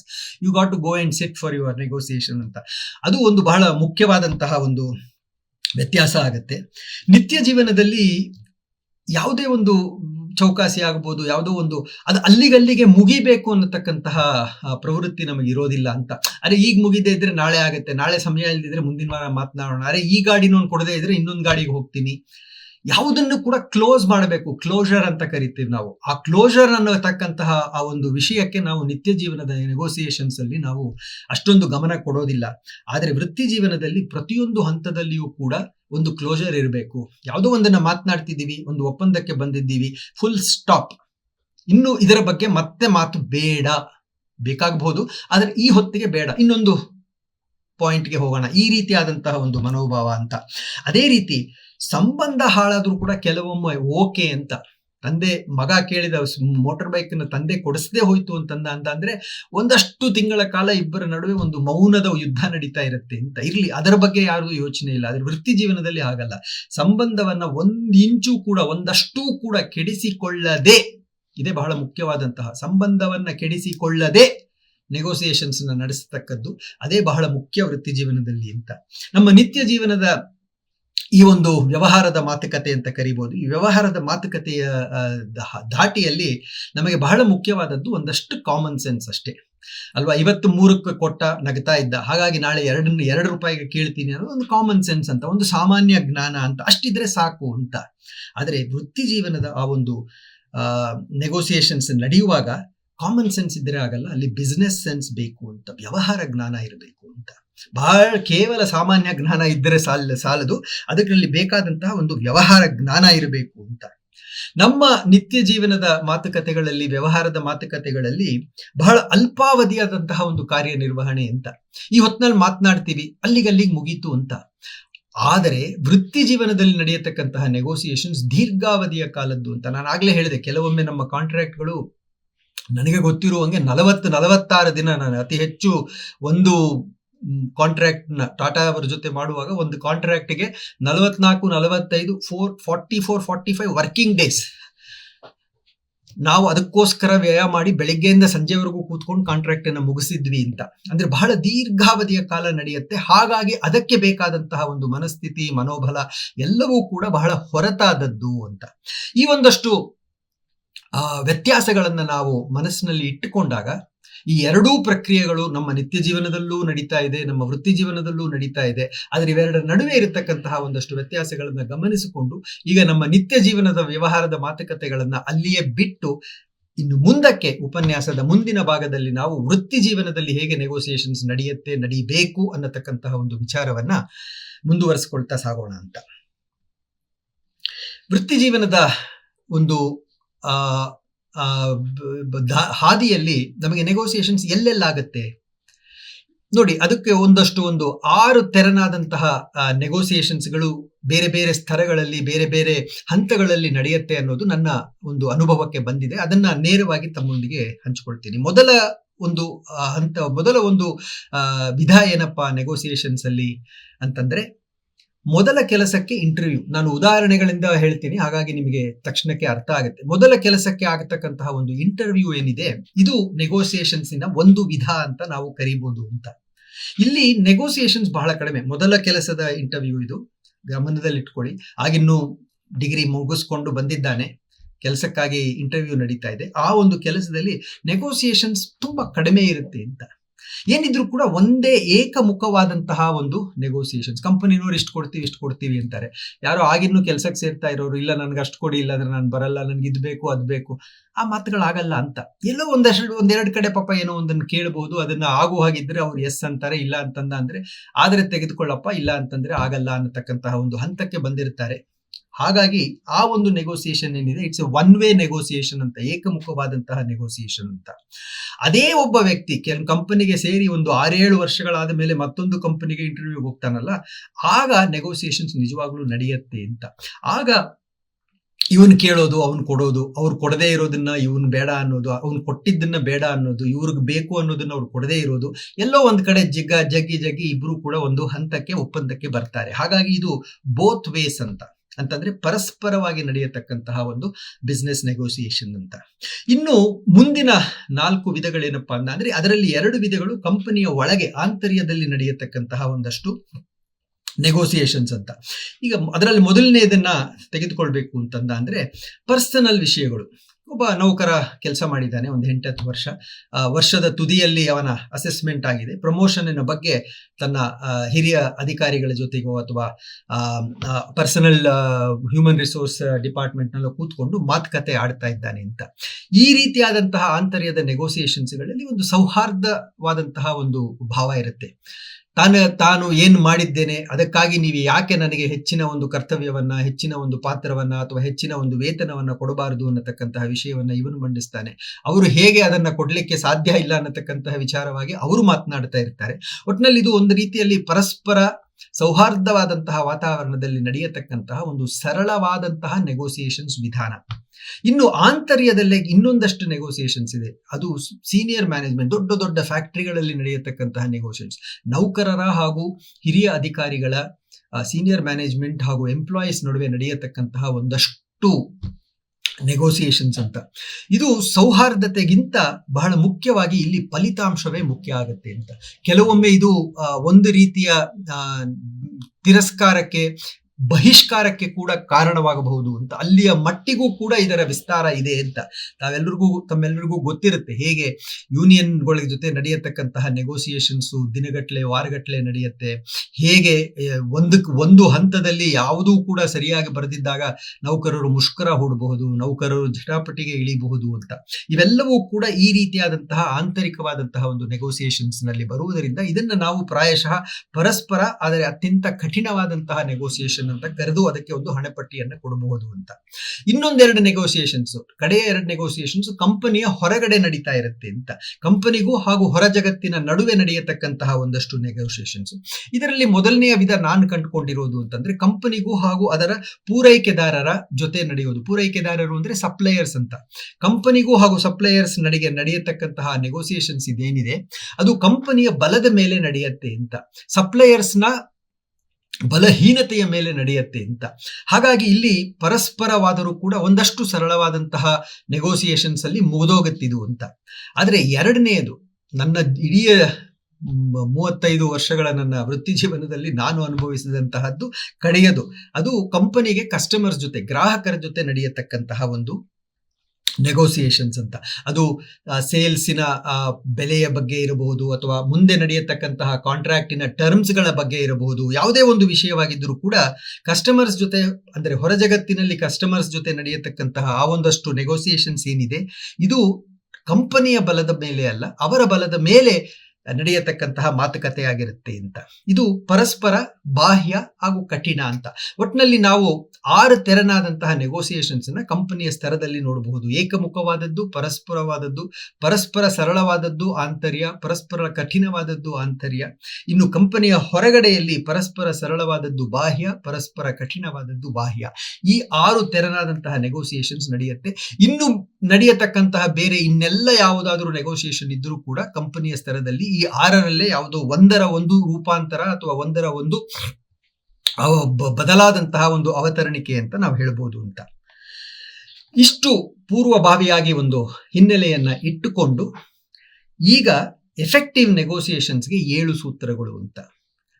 Effective negotiations, ಕೊಡುಕೊಳ್ಳುವಿಕೆಯ ವ್ಯವಹಾರ ನೀತಿಗೆ ಒಂದು 7 ಉತ್ತಮವಾದಂತಹ ಸಲಹೆಗಳು, ನನ್ನ ಅನುಭವದಿಂದ ನಾನು ಕೊಂಡುಕೊಂಡಂತಹ ಒಂದಷ್ಟು ಸಲಹೆಗಳನ್ನ ತಮ್ಮೊಂದಿಗೆ ಹಂಚಿಕೊಳ್ತೇನೆ. ಈ 7 ಸೂತ್ರಗಳೇನಿದ್ದಾವೆ, ಈ 7 ಸೂತ್ರಗಳು ಕೂಡ ನಾನು ಈಗಿನ್ನೂ ಹೇಳಿದಂತಹ ನೆಗೋಸಿಯೇಷನ್ಸಿನ ಎಲ್ಲ ವಿಧಗಳಿಗೂ ಅನ್ವಯ. ಅದು ಒಳಗಿಂದಾಗಿರ್ಬೋದು, ಹೊರಗಿಂದಾಗಿರ್ಬೋದು, ಸರಳವಾಗಿರ್ಬೋದು, ಪರಸ್ಪರವಾಗಿರ್ಬೋದು, ಏನೇ ಆಗಿದ್ರೂ ಕೂಡ ಎಲ್ಲ ನೆಗೋಸಿಯೇಷನ್ಸ್ ಅಲ್ಲೂ ಕೂಡ ಈ 7 ಸೂತ್ರಗಳನ್ನು ಅಳವಡಿಸಿಕೊಂಡ್ರೆ ನೆಗೋಸಿಯೇಷನ್ ಬಹುತೇಕ ಸಮಯಗಳಲ್ಲಿ ಚಂದದಲ್ಲಿ ನಡೆಯುತ್ತೆ. ನಾವೇ ಗೆಲ್ತೀವಿ ಅಂತಲ್ಲ, ಚಂದದಲ್ಲಿ ನಡೆಯುತ್ತೆ. ನಾವು ಗೆದ್ರೂ ಕೂಡ ಇಬ್ರು ಸ್ನೇಹಿತರಾಗಿರ್ತೀವಿ, ನಾವು ಸೋತ್ರು ಕೂಡ ಇಬ್ರು ಸ್ನೇಹಿತರಾಗಿರ್ತೀವಿ. ಅದೇ ಬಹಳ ಮುಖ್ಯ. ಇದನ್ನ ನಾನು ಮತ್ತೆ ಮತ್ತೆ ಮತ್ತೆ ಹೇಳ್ತೇನೆ. ಇದೇ ನಮ್ಮ ಬಿಸ್ನೆಸ್ ನೆಗೋಸಿಯೇಷನ್ಸ್ ಇರತಕ್ಕಂತಹ ಮೂಲ ಮಂತ್ರ. ಅದನ್ನ ಎಲ್ಲರೂ ಕೂಡ ಬಹಳ ಶಿಸ್ತಿನಿಂದ ಪಾಲಿಸಬೇಕು, ಬಹಳ ಶ್ರದ್ಧೆಯಿಂದ ಪಾಲಿಸಬೇಕು ಅಂತ. ನಮ್ಮ ನಿತ್ಯ ಜೀವನದ ನೆಗೋಸಿಯೇಷನ್ ನಮಗೆ ಗೊತ್ತಿಲ್ಲದೆ ಮಾಡ್ತಾ ಇದ್ರು ಕೂಡ ಒಂದಷ್ಟು ಹಂತಗಳಲ್ಲಿ ಅದು ಬಹಳ ಕ್ರಿಟಿಕಲ್ ಅಂತ ಅನ್ನಿಸಿದಾಗ, ಒಂದಷ್ಟು ಬಹಳ ಸೂಕ್ಷ್ಮವಾದ ವಿಷಯಗಳ ಬಗ್ಗೆ ಮನೆಯಲ್ಲಿ ನೆಗೋಸಿಯೇಷನ್ ಆಗ್ತಾ ಇದೆ ಅಂದಾಗ್ಲೂ ಕೂಡ ಈ 7 ಸೂತ್ರಗಳನ್ನ ಯಾರಾದರೂ ಬಳಸ್ತು ಅಂದ್ರೆ ಪ್ರಾಯಶಃ ಅಂತಹ ನೆಗೋಸಿಯೇಷನ್ಸ್ ಮನೆಯಲ್ಲೂ ಕೂಡ ಕಚ್ಚಾಟವಾಗದೆ, ಗಲಿಬೆಯಾಗದೆ, ಬಹಳ ಶಾಂತ ರೀತಿಯಿಂದ, ಸೌಹಾರ್ದತೆಯಿಂದ ಪರಿಸಮಾಪ್ತಿ ಆಗಬಹುದು ಅಂತ.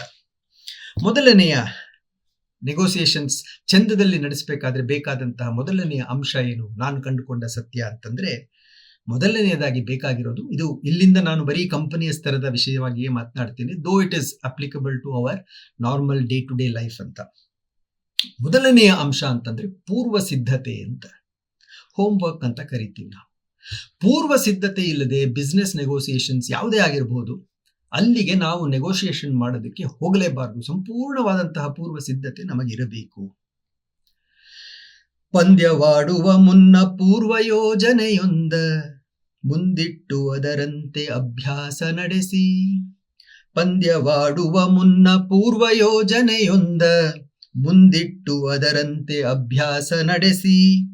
ತಂಡವಾವುದು ಅದನ್ನು ಅನುಸರಿಸಿ ಆಡುವುದೋ, ತಂಡವಾವುದು ಅದನ್ನು ಅನುಸರಿಸಿ ಆಡುವುದು, ಹೊಂದುವುದು ಸಫಲತೆಯ ನವ್ಯ ಜೀವಿ. ಯಾವುದೇ ಒಂದು ಆಟದಲ್ಲಿ ಒಂದು ಪೂರ್ವಭಾವಿಯಾದಂತಹ ಯೋಜನೆಯನ್ನು ಇಟ್ಟುಕೊಂಡು ಅದರಂತೆ ಆಡತಕ್ಕಂತಹ ಒಂದು ಪ್ರಕ್ರಿಯೆಯಲ್ಲಿ ಯಾವ ತಂಡ ತೊಡಗಿಕೊಳ್ಳುತ್ತೋ ಬಹುತೇಕ ಅಂತಹ ತಂಡಕ್ಕೆಯೇ ನಿಜವಾದಂತಹ ಜಯ ಕಡೆಯಲ್ಲಿ ಲಭಿಸುತ್ತೆ ಅನ್ನೋದು ನಾವೆಲ್ಲರೂ ಕೂಡ ಕಂಡುಕೊಂಡಿರ್ತಕ್ಕಂತಹ ಸತ್ಯ ಅಂತ. ನಮ್ಮ ಬಿಸ್ನೆಸ್ ನೆಗೋಸಿಯೇಷನ್ಸ್ ನಲ್ಲಿ ಇದು ಬಹಳ ಮುಖ್ಯವಾಗಿ ಬಿಡುತ್ತೆ ಅಂತ.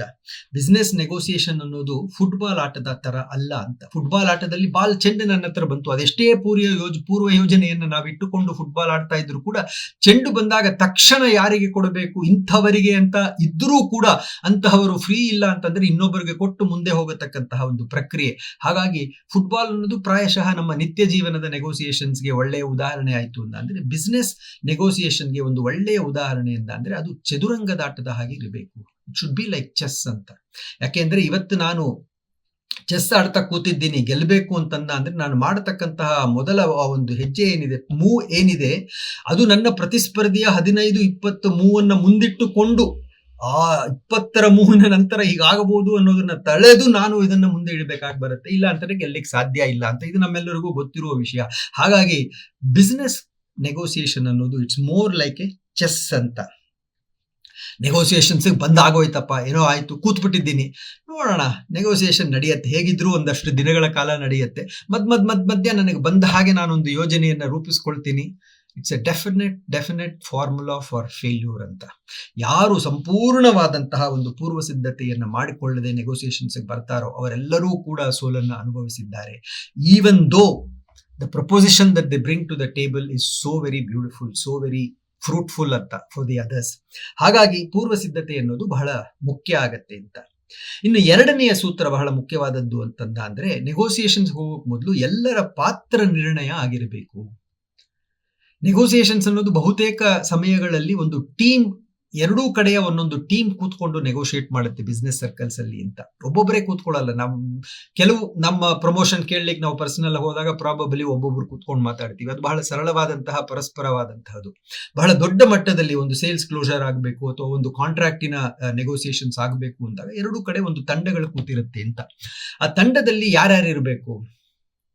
3 ಜನ ಅಂತೂ ಇದ್ದೇ ಇರಬೇಕು ಪ್ರತಿಯೊಂದು ತಂಡದಲ್ಲೂ ಕೂಡ ಅಂತ. ಮೊದಲನೆಯವನನ್ನ ನಾನು ನಿರ್ವಾಹಕ ಅಂತ ಕರಿತೀನಿ. ಅಂದ್ರೆ he is the main person who is felicitating the entire negotiation program ಅಂತ. ಅವನನ್ನ ನಾನು ನಿರ್ವಾಹಕ ಅಂತ ಕರಿತೀನಿ.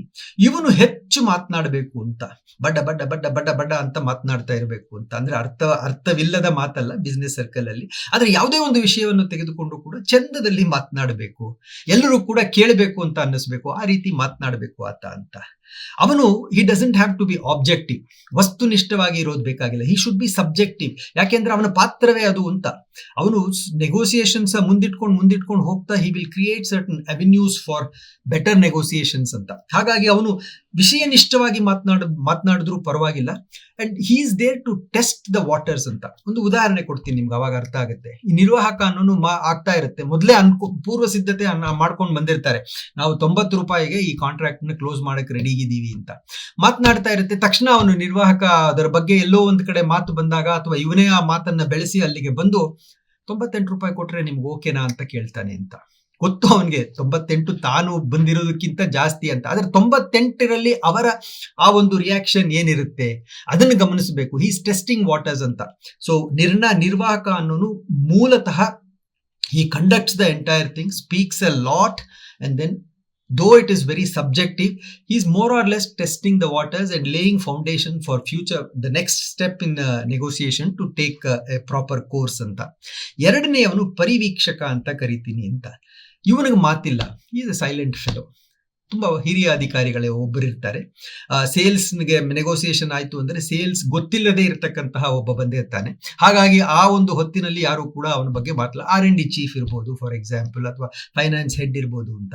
ಅವನು ಪರಿವೀಕ್ಷಕ, ಏನು ಮಾತನಾಡಲ್ಲ, ಎಲ್ಲವನ್ನೂ ಕೂಡ ಸೂಕ್ಷ್ಮವಾಗಿ ಗಮನಿಸ್ತಾ ಇರ್ತಾನೆ. ಎರಡೂ ಕಡೆ ಹಿ ವಿಲ್ ಗಮನಿಸ್ತಾ ಇರ್ತಾನೆ. ಯಾರ್ದೋ ಒಂದು ಕಡೆಯಲ್ಲಿ ನಮಗೆ ಇದು ಸರಿ ತೋರ್ತಾ ಇಲ್ಲ ಅಂತ ಅನ್ನಿಸಿದಾಗ ಆ ಹೊತ್ತಿನಲ್ಲಿ ಒಂದು ಬ್ರೇಕ್ ಕೇಳ್ತಾನೆ ಅಂತ, ಅಥವಾ ಇನ್ನೇನೋ ಒಂದು ವಿಷಯವನ್ನ ಪ್ರಸ್ತಾಪ ಮಾಡಿ ನಮಗೊಂದಷ್ಟು ಕಾಲಾವಕಾಶ ಬೇಕು ಅಂತ ಕೇಳ್ತಾನೆ ಅಂತ.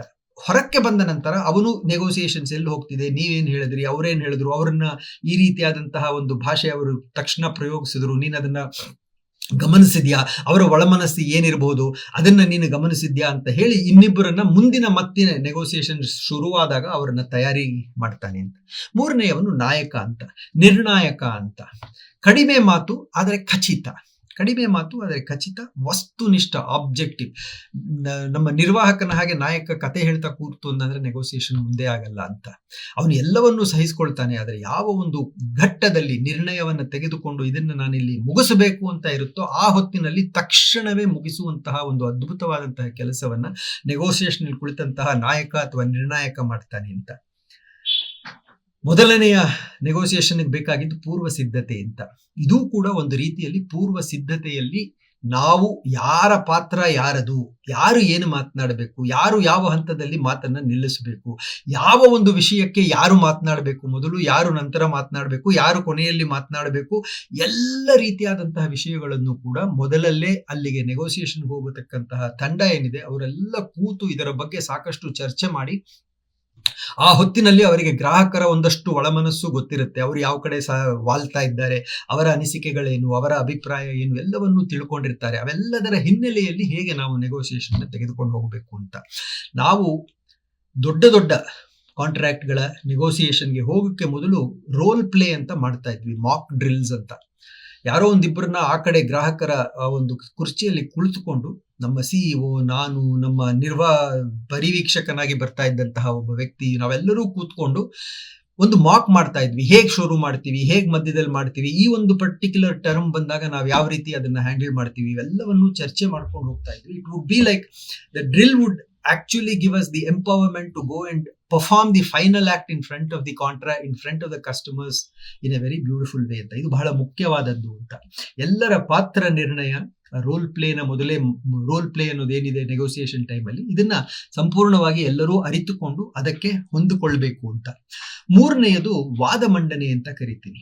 ಅಂತಂದ್ರೆ ಪ್ರತಿ ಹಂತದಲ್ಲೂ ಕೂಡ ವಾದ ಅನ್ನೋದಿರಬೇಕು. ವಾದ ಅಂದ್ರೆ ಇಲ್ಲಿ ಹೊಡೆದಾಡುವಂತಹ ವಾದ ವಿವಾದ ಅಲ್ಲ, ಒಂದು ವಿಚಾರ ವಿನಿಮಯ ಇರಬೇಕು ಅಂತ. ಒಂದು ವಿಚಾರ ವಿನಿಮಯ ಇರಬೇಕು. ಅದು ಎಷ್ಟೇ ಸರಳವಾಗಿದ್ದರೂ ಕೂಡ ಅವರು ಕೇಳ್ತಾ ಇರತಕ್ಕಂತಹ ಒಂದು ವಿಷಯ, ಅದಕ್ಕೆ ನಮ್ಮ ಅನಿಸಿಕೆ ಏನು, ನಾವು ಇದನ್ನ ಕೊಡ್ತೀವಿ ಅಂತಂದ್ರೆ ಯಾಕೆ ಕೊಡ್ತಾ ಇದ್ದೀವಿ, ಅಥವಾ ಇದನ್ನ ನಮಗೆ ಕೊಡ್ಲಿಕ್ಕೆ ಆಗಲ್ಲ ಅಂದ್ರೆ ನಾವು ಯಾಕೆ ಇದನ್ನ ಕೊಡ್ಲಿಕ್ಕೆ ಆಗ್ತಾ ಇಲ್ಲ ಅನ್ನುವಂತಹ ಒಂದು ವಿಚಾರಗಳನ್ನ ಅವರಿಗೆ ತಿಳಿಸಬೇಕು. ಅವರ ಒಂದು ವಿಚಾರವನ್ನು ನಾವು ತಿಳಿದುಕೊಂಡು ನಂತರ ಒಂದು ಒಪ್ಪಂದಕ್ಕೆ ಬರಬೇಕು. ಸೀದಾ ಒಪ್ಪಂದಕ್ಕೆ ಬಂದ್ರೆ ಅದು ನೆಗೋಸಿಯೇಷನ್ಸ್ ಆಗಲ್ಲ ಅಂತ. ಒಂದು ಬಿಸಿನೆಸ್ ಎನ್ವಿರಾನ್ಮೆಂಟ್ಗಿಂತ ಒಂದು ಉದಾಹರಣೆಯನ್ನ ನಾನು ನಮ್ಗೆಲ್ಲರಿಗೂ ಗೊತ್ತಿರುವ ಒಂದು ಉದಾಹರಣೆಯನ್ನು ಕೊಡ್ತೀನಿ. ವಿಚಾರ ವಿನಿಮಯವಿಲ್ಲದೆ, ನೆಗೋಸಿಯೇಷನ್ಸ್ ಇಲ್ಲದೆ ಸಂಬಂಧಗಳನ್ನ ಹೆಣೆದಾಗ ಎಷ್ಟು ಅದು ಶಿಥಿಲವಾಗಿರುತ್ತೆ ಅಂತ ಹೇಳೋದಕ್ಕೆ. 2018ರಲ್ಲಿ ನಡೆದಂತಹ ನಮ್ಮ ರಾಜ್ಯ ಚುನಾವಣೆಯಲ್ಲಿ ಬಿಜೆಪಿಗೆ ಸುಮಾರು 104 ಸೀಟ್ಗಳು ಬಂದಿತ್ತು, JDUಗೆ 37, ಕಾಂಗ್ರೆಸ್ಗೆ 80. ಇನ್ನೂ ರಿಸಲ್ಟ್ಸ್ ಅನೌನ್ಸ್ ಆಗ್ತಾ ಇದ್ದಾಗಲೇ ಕಾಂಗ್ರೆಸ್ನವರು ಹೋಗಿ JDU ಅವರ ನಾಯಕರ ಮನೆಗಳಿಗೆ ಹೋಗಿ, ನೀವೇ ಸರ್ಕಾರವನ್ನ ನಡೆಸಿ, ನಾವು ನಿಮಗೆ ಸಪೋರ್ಟ್ ಮಾಡ್ತೀವಿ ಅಂತ ಹೇಳಿ ಯಾವುದೇ ಒಂದು ವಿಷಯವನ್ನ ನೆಗೋಷಿಯೇಟ್ ಮಾಡದೆ ಎಲ್ಲವನ್ನೂ ಧಾರೆ ಎರೆದು ಕೊಟ್ಟು ಬಿಟ್ರು. ಅಂತಹ ಒಂದು ಸಂಬಂಧ ಅದೆಷ್ಟು ಗಲಿಬೆಗಳಿಂದ ಕೂಡಿತ್ತು, ಅದೆಷ್ಟು ಬೇಗ ಒಂದು ಸಮಾಪ್ತಿ ಆಯಿತು ಅನ್ನೋದನ್ನು ನಾವೆಲ್ಲವೂ ಕಂಡಿದ್ದೀವಿ. ಬಿಸ್ನೆಸ್ ಸರ್ಕಲ್ಗಳಲ್ಲೂ ಕೂಡ ಅಷ್ಟೇ, ಪ್ರತಿಯೊಂದನ್ನು ಕೂಡ ಚಂದದಲ್ಲಿ ವಿತ್ ಅನ್ ಓಪನ್ ಮೈಂಡ್ ಅದರ ಬಗ್ಗೆ ನೆಗೋಸಿಯೇಷನ್ಸ್ ಬಗ್ಗೆ ಚರ್ಚೆ ಆಗಬೇಕು, ವಿಚಾರ ವಿನಿಮಯ ಆಗಬೇಕು ಅಂತ. ಆದರೆ ಈ ವಿಚಾರ ವಿನಿಮಯ ಆಗುವಾಗ ಡಿಪ್ಲೊಮೆಸಿ ಇರಬೇಕು ಅಂತ. ಡಿಪ್ಲೊಮಸಿ ಅಂತಂದ್ರೆ ನಾನು ಮಾತಿನ ವಿಷಯವಾಗಿ ಮಾತನಾಡ್ತಾ ಇದ್ದಾಗ ಹಿಂದಿನ ಒಂದು ಉಪನ್ಯಾಸದಲ್ಲಿ ಹೇಳಿದ್ದೆ, ಈ western world has given a very bad interpretation for diplomacy ಅಂತ. ವೆಸ್ಟರ್ನ್ ಮ್ಯಾನೇಜ್ಮೆಂಟ್ ಗುರುಗಳು ಡಿಪ್ಲೊಮಸಿ ಏನ್ ಹೇಳ್ತಾರಪ್ಪ ಅಂದ್ರೆ, diplomacy is such a flowery language that you need to use, and when you are talking about hell, people who are listening to you are getting ready to go to the hell the very next moment ಅಂತ. ಅದನ್ನ diplomacy ಅಂತಾರೆ. ನನಗೆ ಅದು ಮೋಸ, ವಂಚನೆ ಆಗತ್ತೆ ಅಂತಾರೆ. Diplomacy ಅಂತಂದ್ರೆ ಸವಿನಯ ಅಂತ. ನಾನೊಂದು ನನ್ನ ತುಂತುರುನಲ್ಲಿ ಇನ್ನೊಂದು ಹನಿಗವನವನ್ನು ಬರೆದಿದ್ದೆ. ಸವಿಯೂ ಇದ್ದು ನಯವೂ ಇದ್ದರೆ, ಸವಿಯೂ ಇದ್ದು ನಯವೂ ಇದ್ದರೆ ಅದುವೇ ಸವಿನಯ ವರ್ತನೆ, ಅದುವೇ ಡಿಪ್ಲೊಮೆಸಿ ಅಂತ. ಆ ಒಂದು ಸವಿನಯವಾದಂತಹ ಒಂದು ವರ್ತನೆಯನ್ನ ಮುಂದಿಟ್ಟುಕೊಂಡು ಪ್ರತಿಯೊಂದು ವಿಷಯವನ್ನು ನಾವು ಒಪ್ಪದೇ ಇದ್ರೂ ಕೂಡ ಅದನ್ನ ವಿಚಾರ ವಿನಿಮಯ ಮಾಡೋದಿದೆಯಲ್ಲ, ಯಾರಿಗೂ ಕೂಡ ಒಂದು ತೊಂದರೆ ಆಗದಾಗೆ, ಹರ್ಟ್ ಆಗದಾಗೆ, ಯಾರಾದರೂ ಕೋಪ ಪಟ್ಕೊಂಡು ನೆಗೋಷಿಯೇಷನ್ ಬಿಟ್ಟು ಹೋಗುವ ಹಂತಕ್ಕೆ ತಲುಪುವ ಹಾಗೆ ಮಾಡದೆ ಸವಿನಯವಾದಂತಹ ರೀತಿಯಲ್ಲಿ ಪ್ರತಿಯೊಂದು ಹಂತದಲ್ಲಿಯೂ ಕೂಡ ನಮ್ಮ ವಿಚಾರ ವಿನಿಮಯ ಕಡ್ಡಾಯ ಅಂತ. ನಾಲ್ಕನೆಯದು, ಯಾವುದೋ ಒಂದು ಹಂತದಲ್ಲಿ ನಮಗೆ ಮಾತನಾಡ್ತಾ ಇರ್ತಕ್ಕಂತಹ ಯಾವುದೋ ಒಂದು ಟರ್ಮ್ ನಮಗೆ ಅರ್ಥ ಆಗ್ತಾ ಇಲ್ಲ, ಅಥವಾ ನಮಗೆ ಅದಕ್ಕೆ ಒಪ್ಪಂದ ಇಲ್ಲ, ಈ ಒಂದು ಸಂಭಾವನೆ ಉಂಟು ಅಂತ, ಈ ಒಂದು ಸಂಭವ ಆಗ್ಲಿಕ್ಕೆ ಸಾಧ್ಯ ಅಂತ, ಅಥವಾ ಯಾವುದೋ ಒಂದು ಒತ್ತಡದಲ್ಲಿ ಆಗದೇ ಇರೋದನ್ನ ಒಪ್ಪಿ ಬಿಡಬಾರದು ಅಂತ. ಇದು ಬಹಳ ಮುಖ್ಯ. ಯಾವುದೋ ಒಂದು ಒತ್ತಡಕ್ಕೆ ಸಿಲುಕಿ ನಮ್ಮಿಂದ ಆಗದೇ ಇರತಕ್ಕಂತಹ ವಿಷಯವನ್ನು ಕೂಡ ನಾವು ಮಾಡೇ ಮಾಡ್ತೀವಿ ಅಂತ ಒಪ್ಕೊಂಡ್ಬಿಡಬಾರದು ಕಾಂಟ್ರಾಕ್ಟ್ ನೆಗೋಸಿಯೇಷನ್ಸ್ ಮಾಡುವಾಗ. ಅಥವಾ ಅರ್ಥ ಆಗದೇ ಇದ್ರೂ ಕೂಡ ಬಹಳ ಅರ್ಥ ಆಯ್ತು ರೀತಿನಲ್ಲಿ ಬೇಗ ಮುಗಿಸ್ ಮುಂದೆ ಹೋಗೋಣ ಅನ್ನುವ ಒಂದು ತರಾತುರಿಯಲ್ಲಿ ತವಕದಲ್ಲಿ ನಾವು ಯಾವತ್ತೂ ಕೂಡ ನೆಗೋಸಿಯೇಷನ್ಸ್ಗೆ ಕೂರಬಾರ್ದು, ಮುಂದುವರಿಬಾರ್ದು ಅಂತ. ಒಂದು ಲೈವ್ ಉದಾಹರಣೆಯನ್ನು ಕೊಡ್ತೀನಿ. ನನ್ನ ಸ್ನೇಹಿತನೊಬ್ಬ ಇದ್ದ, ಅವನು ನಾನು ಟೆಲ್ಯಾಬ್ಸ್ ನಲ್ಲಿ ಇದ್ದಾಗ ರಿಲಯನ್ಸ್ ಜೊತೆ ಜೋರ್ ನೆಗೋಸಿಯೇಷನ್ಸ್ ನಮ್ದೆಲ್ಲ ನಡೀತಾ ಇದ್ದಾಗ, ಆತ ಕಡೆಯಲ್ಲಿ ಇನ್ನೊಂದು ಪ್ರಾಡಕ್ಟ್ಗೆ UT Starcom ಅಂತ ಚೈನಾದ ಒಂದು ಕಂಪನಿಯ ಜೊತೆ ರಿಲಯನ್ಸ್ ನ ನೆಗೋಸಿಯೇಷನ್ಸ್ ಆಗ್ತಾ ಇತ್ತು. ಸುಮಾರು ಅವರಿಗೆ $30 ಮಿಲಿಯನ್ ಕಾಂಟ್ರಾಕ್ಟ್ ಸಿಗ್ತಾ ಇತ್ತು. ಸೊ UT Starcom ಅನ್ನೋರ ಜೊತೆ ಕಾಂಟ್ರಾಕ್ಟ್ ನೆಗೋಸಿಯೇಷನ್ ಆಗುವಾಗ $30 ಮಿಲಿಯನ್ ಕಾಂಟ್ರಾಕ್ಟ್, UT Starcom ಏನೇ ಆಗ್ಲಿ ಈ ಕಾಂಟ್ರಾಕ್ಟ್ ನಮಗ್ ಬೇಕು ಅನ್ನೋ ಹಂತದಲ್ಲಿ ಇದ್ರು. ಆಗ ರಿಲಯನ್ಸ್ನವರು ಒಂದು ಷರತ್ತನ್ನ ಹಾಕಿದ್ರು. ನಿಮಗೆ ಕಾಂಟ್ರಾಕ್ಟ್ ನ ಕೊಡ್ತೀವಿ, ಆದ್ರೆ ಮುಂದಿನ 2 ವರ್ಷಗಳ ಕಾಲ ನೀವು ಏನೇನು ಸೌಕರ್ಯಗಳನ್ನ ನಮಗೆ ಸಾಫ್ಟ್ವೇರ್ ಅಪ್ಗ್ರೇಡ್ ಮೂಲಕ ಕೊಡ್ತೀರೋ ಅದನ್ನೆಲ್ಲ ಹೇಳಿ ಅಂತ. ಇವರು ಹೇಳಿದ್ರು, ಅದನ್ನೆಲ್ಲ ಯಾವಾಗ ಕೊಡ್ತೀರಾ ಅಂತ ಒಂದು ದಿನಾಂಕ ಹಾಕಿ ಅಂದ್ರು. ಇವರು ಒಂದು ದಿನಾಂಕವನ್ನ ಅದಕ್ಕೆ ಕೊಟ್ಟರು. ಅದಾದ ನಂತರ ರಿಲಯನ್ಸ್ನವರು ಕಾಂಟ್ರಾಕ್ಟ್ ನಿಮಗೆ ಕೊಡ್ತೀವಿ, ಆದ್ರೆ ಈ ಒಂದಷ್ಟು ಸೌಕರ್ಯಗಳು ನೀವೇನು ನಮಗೆ ಕೊಡಬೇಕು ಅಂತ ಇದ್ದೀರೋ ಆಯಾ ದಿನಾಂಕದಲ್ಲಿ ಕೊಡದೇ ಇದ್ರೆ ಇದು ನಮ್ಮ ಪೆನಾಲ್ಟಿ ಅಂತ ಬರೆದ್ರು. ನನ್ನ ಗೆಳೆಯ ಹೇಳ್ತಾ ಇದ್ದ, ನಾನು ಎಷ್ಟು ಬೇಡ ಅಂದ್ರೂ ಕೇಳಲಿಲ್ಲ, ಚೈನಾದವರು ಬೇಗ ಕಾಂಟ್ರಾಕ್ಟ್ ಮುಗಿಸ್ಬಿಡ್ಬೇಕು ಅಂತ ಹೇಳಿ ಕಾಂಟ್ರಾಕ್ಟ್ ನ ಕ್ಲೋಸ್ ಮಾಡಿದ್ರು. 1 ವರ್ಷ ನಡೀತು. ಆ ಮೊದಲನೆಯ ಸೌಕರ್ಯ ರಿಲಯನ್ಸ್ಗೆ ಬೇಡವೇ ಬೇಡ, ಆದ್ರೆ ಕಾಂಟ್ರಾಕ್ಟ್ ಅಲ್ಲಿ ಇತ್ತು ಅಂತ ರಿಲಯನ್ಸ್ ನೋಡಿ ಕೇಳಿದ್ರು, ಎಲ್ಲಿ ನಿಮ್ಮ ಸಾಫ್ಟ್ವೇರ್ ಅಪ್ಗ್ರೇಡ್ ನಾಳೆ ಕೊಡ್ಬೇಕಲ್ಲ ಅಂತ. ಇವರು ಇಲ್ಲ, ಇನ್ನೂ ಆಗಿಲ್ಲ ಅಂತಂದ್ರು. ಆಯ್ತು, ಪೆನಾಲ್ಟಿ ಅಂತ ಹಾಕಿದ್ರು. ಕಡೆಗೆ ಆ $30 ಮಿಲಿಯನ್ ನಲ್ಲಿ ಸುಮಾರು $7-8 ಮಿಲಿಯನ್ ಅವರು ಪೆನಾಲ್ಟಿ ರೂಪದಲ್ಲಿಯೇ ರಿಲಯನ್ಸ್ಗೆ ಕೊಟ್ಟರು ಅಂತ. ಹಾಗಾಗಿ ಯಾವುದೋ ಒಂದು ಒತ್ತಡಕ್ಕೆ ಮಣಿದು ಅಥವಾ ಯಾವುದೋ ಒಂದು ವಿಷಯ ನನಗೆ ಅರ್ಥ ಆಗಲಿಲ್ಲ, ಆದರೂ ಕೂಡ ಎಲ್ಲೋ ಒಂದು ಕಡೆ ಮುಗಿಸಿ ಮುಂದೆ ಹೋಗೋಣ ಅನ್ನತಕ್ಕಂತಹ ಒಂದು ಕೆಟ್ಟ ಧೋರಣೆಯಲ್ಲಿ ಮಾತ್ರ ಯಾರೂ ಕೂಡ ನೆಗೋಸಿಯೇಷನ್ಸ್ ಅನ್ನ ಮಾಡಬಾರದು ಅಂತ. ಇನ್ನು 5ನೆಯ ಬಹಳ ಮುಖ್ಯವಾದಂತಹ ಇನ್ನೊಂದು ವಿಷಯ ಅಂತಂದ್ರೆ, ಹೊರಬರುವ ದಾರಿಯನ್ನು ನಿಶ್ಚಯಿಸಿ ಒಳ ಹೋಗು, ಸ್ಥಿರ ಬೀಗವಂ ನೀನು ಎಲ್ಲೂ ಜಡಿಯದೆಯೇ. ಹೊರಬರುವ ದಾರಿಯನ್ನು ನಿಶ್ಚಯಿಸಿ ಒಳ ಹೋಗು, ಸ್ಥಿರ ಬೀಗವಂ ನೀನು ಎಲ್ಲೂ ಜಡಿಯದೆಯೇ. ತ್ವರಿತದಿಂ ನಿನ್ನೆಲ್ಲ ಗಣಿತಾದಿ ಗುಣಿತಗಳು ತೊರೆದಾವೋ ನಿನ್ನನ್ನು ನವ್ಯ ಜೀವಿ.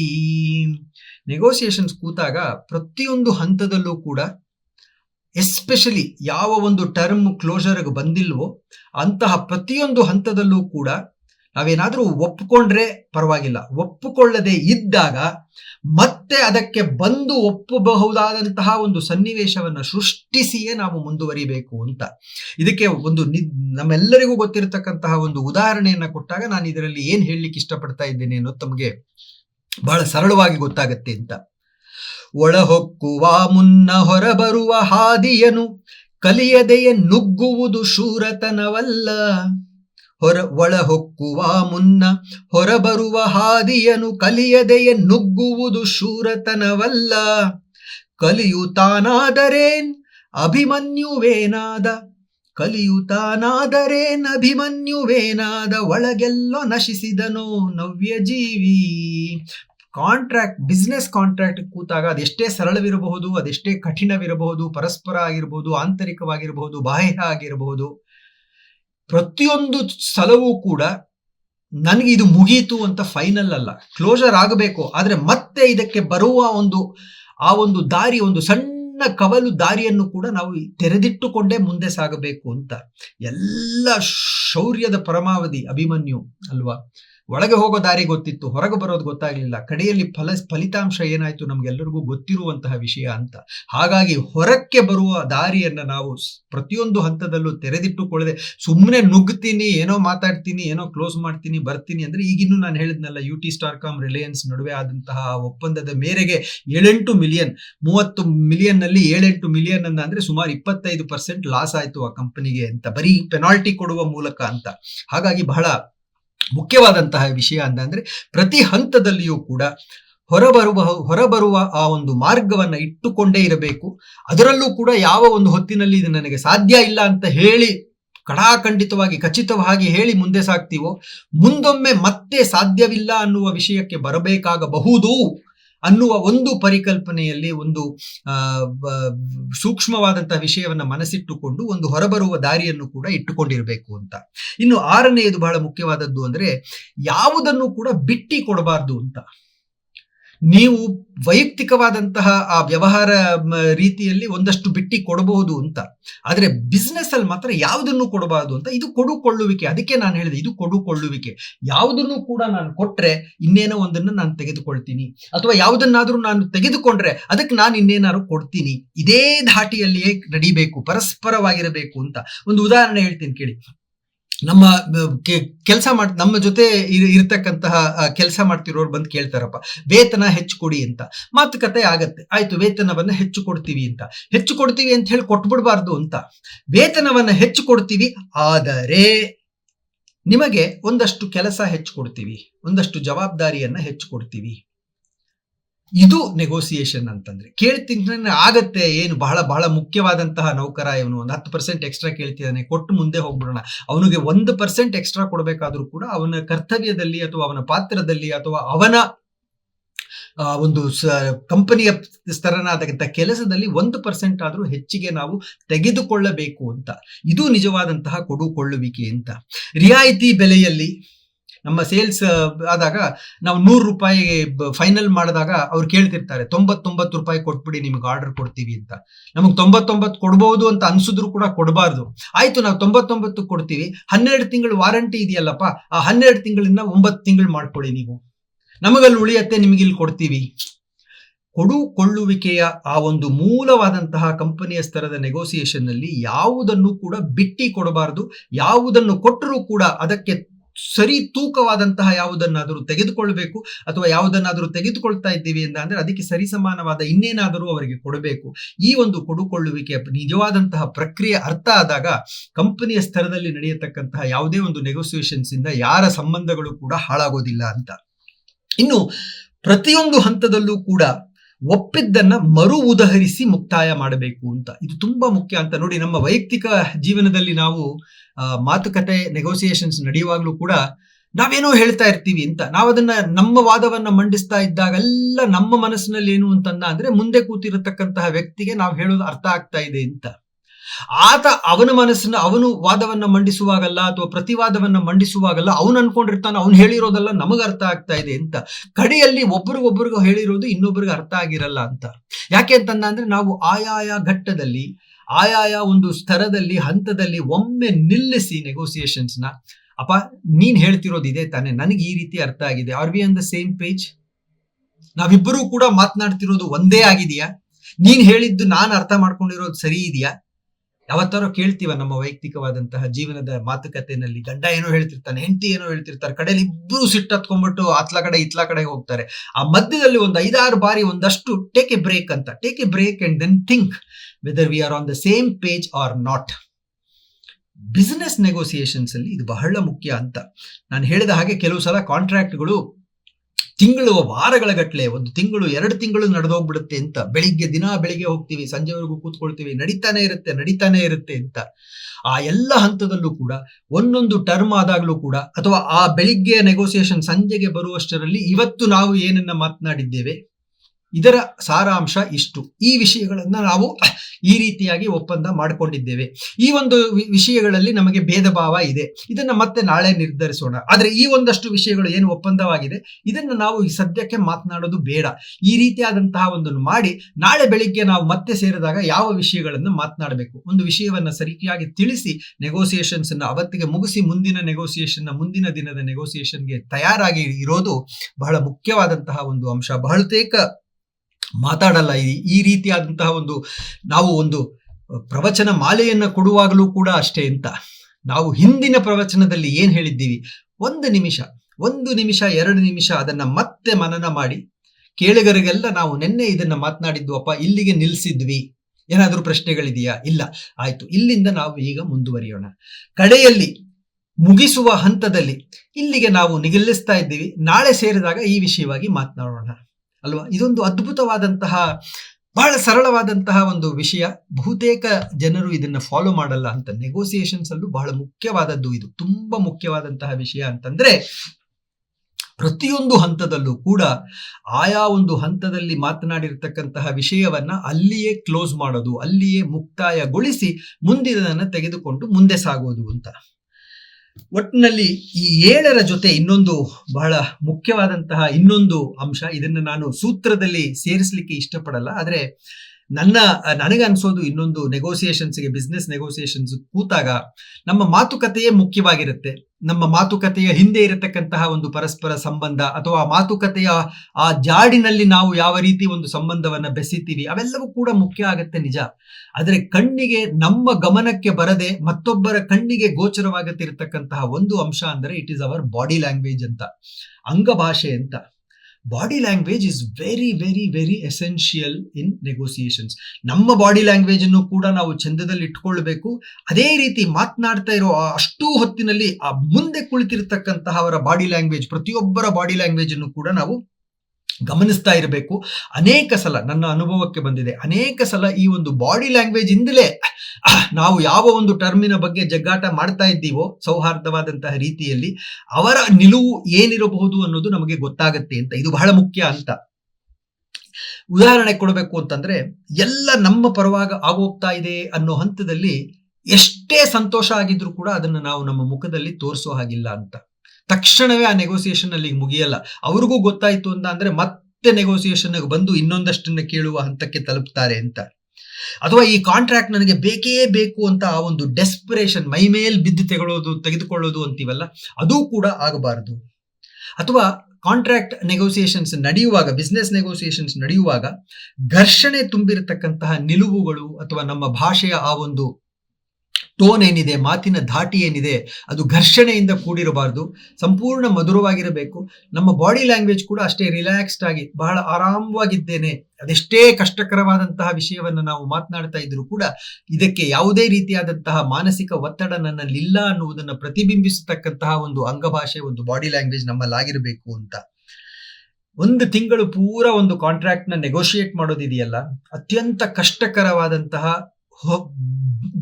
ಶುರು ಮಾಡದಾಗಿದ್ದಂತಹ ಹುರುಪು ಒಂದು 15-20 ದಿನ ಆದ್ಮೇಲೆ ಬಹಳ ತ್ರಾಸವಾಗಿಬಿಡುತ್ತೆ ಅಂತ, ನೀರಸವಾಗಿಯೂ ಆಗಿಬಿಡುವಂತ ಸಾಧ್ಯತೆ ಇದೆ ಅಂತ. ಹಾಗಾಗಿ ಆ ಕಾಂಟ್ರಾಕ್ಟ್ ಶುರು ಮಾಡಿ ಅದು ಮುಗಿಯುವ ನಡುವೆ ವಾರಗಳು ನಡೆದರೂ ಕೂಡ ಯಾವತ್ತೂ ಕೂಡ ನಮಗೆ ಸುಸ್ತಾಗಿದೆ ಅನ್ನುವ ಒಂದು ವಿಷಯವನ್ನ ತೋರಿಸಬಾರ್ದು. ನಮಗೆ ಬೇಸರವಾಗ್ತಾ ಇದೆ ಅನ್ನುವ ಒಂದು ವಿಷಯವನ್ನು ತೋರಿಸಬಾರ್ದು. ಆಗ್ತಾ ಇರಬಹುದು, ಸುಸ್ತಾಗಿರ್ಬೋದು, ಬೇಸರವಾಗಿರ್ಬೋದು, ಒಂದೇ ಪಾಯಿಂಟ್ ನ ಕೆಲವು ದಿನಗಟ್ಟಲೆ ಮಾತನಾಡ್ತೀವಿ ಅಂತ ಆಗಿರ್ಬೋದು. ಆದ್ರೆ ಯಾವಾಗ ನಾವು ಅದನ್ನು ತೋರಿಸ್ತೀವೋ, we are exhibiting our weakness and we are telling them that you can actually ride on us from this moment ಅಂತ.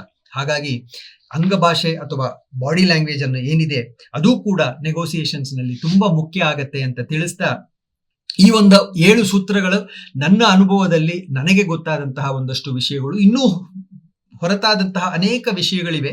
ಒಂದು ದಿನದ ಕಾರ್ಯಾಗಾರವನ್ನು ನಾನು ಬಹಳ ವರ್ಷಗಳ ಹಿಂದೆ ಮಾಡ್ತಾ ಇದ್ದೆ. ಆಗ ಒಂದು ದಿನದ ಕಾರ್ಯಾಗಾರದಲ್ಲಿ ನೆಗೋಸಿಯೇಷನ್ಸ್ನ ಎಲ್ಲ ಪ್ರಕ್ರಿಯೆಯ ಎಲ್ಲ ಆಯಾಮಗಳನ್ನು ತೆರೆದಿಟ್ಟು ಮಾತನಾಡುವ ಒಂದು ಅವಕಾಶ ಆಯಿತು. ಅದರ 1 ಗಂಟೆಯಲ್ಲಿ ಈ ವಿಷಯವನ್ನ ಪ್ರಸ್ತಾಪ ಮಾಡುವಾಗ ನಾನು ಆದಷ್ಟು ಸಂಕ್ಷಿಪ್ತವಾಗಿ ಬಹಳ ಮುಖ್ಯ ಅಂತ ನನಗನ್ಸಿದ್ದನ್ನ ಮಾತ್ರ ತಮ್ಮೊಡನೆ ಈ ಒಂದು ಉಪನ್ಯಾಸದಲ್ಲಿ ಹಂಚಿಕೊಂಡಿದ್ದೇನೆ. ಇನ್ ಕನ್ಕ್ಲೂಷನ್, ಕಡೆಯದಾಗಿ ಈ ಒಂದು ವಿಷಯದ ಬಗ್ಗೆ ಏನಾದರೂ ಹೇಳಬೇಕು ಅಂತಂದ್ರೆ, ಕೊಡುಕೊಳ್ಳುವಿಕೆಯ ಈ ಒಂದು ವೃತ್ತಿ ಜೀವನದ ವ್ಯವಹಾರ ನೀತಿ ಏನಿದೆ ಅದರ ಸಂಪೂರ್ಣ ಸಾರಸತ್ವ ಏನಪ್ಪಾ ಅಂತಂದ್ರೆ, ಕೊಟ್ಟು ಬಿಟ್ಟರೆ ನೀನು ನಿನ್ನೊಳಿತುಗಳ ಜಗಕ್ಕೆ, ಕೊಟ್ಟು ಬಿಟ್ಟರೆ ನೀನು ನಿನ್ನೊಳಿತುಗಳ ಜಗಕ್ಕೆ, ತಟ್ಟುವುದು ನಿನ್ನೆದೆಯ ಜಗದ ಕಾರುಣ್ಯ. ಕೊಟ್ಟು ಬಿಟ್ಟರೆ ನೀನು ನಿನ್ನೊಳಿತುಗಳ ಜಗಕ್ಕೆ, ತಟ್ಟುವುದು ನಿನ್ನೆದೆಯ ಜಗದ ಕಾರುಣ್ಯ. ಒಟ್ಟು ನಿನ್ನಯ ಕೊಡುಗೆ ಏನುಂಟೋ ಅದರ ಪರಿ, ಒಟ್ಟು ನಿನ್ನಯ ಕೊಡುಗೆ ಏನುಂಟೋ ಅದರ ಪರಿ, ಹುಟ್ಟುವುದು ನಿನಗಳಿಕೆ ನವ್ಯ ಜೀವಿ. ನಿಮ್ಮ ಒಳಿತುಗಳೇನಿದೆ, ನೆಗೋಸಿಯೇಷನ್ಸ್ ಅಂತಲ್ಲ, ಒಟ್ಟಾರೆ ಜೀವನಕ್ಕೆ ಅನ್ವಯವಾಗತಕ್ಕಂತಹ ಒಂದು ಸೂತ್ರ ಇದು.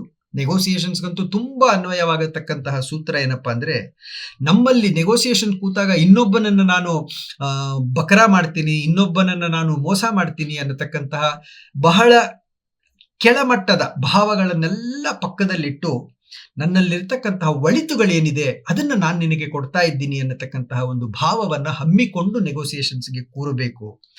ಆಗ ತಟ್ಟುವುದು ನಿನ್ನೆದೆಯ ಜಗದ ಕಾರುಣ್ಯ.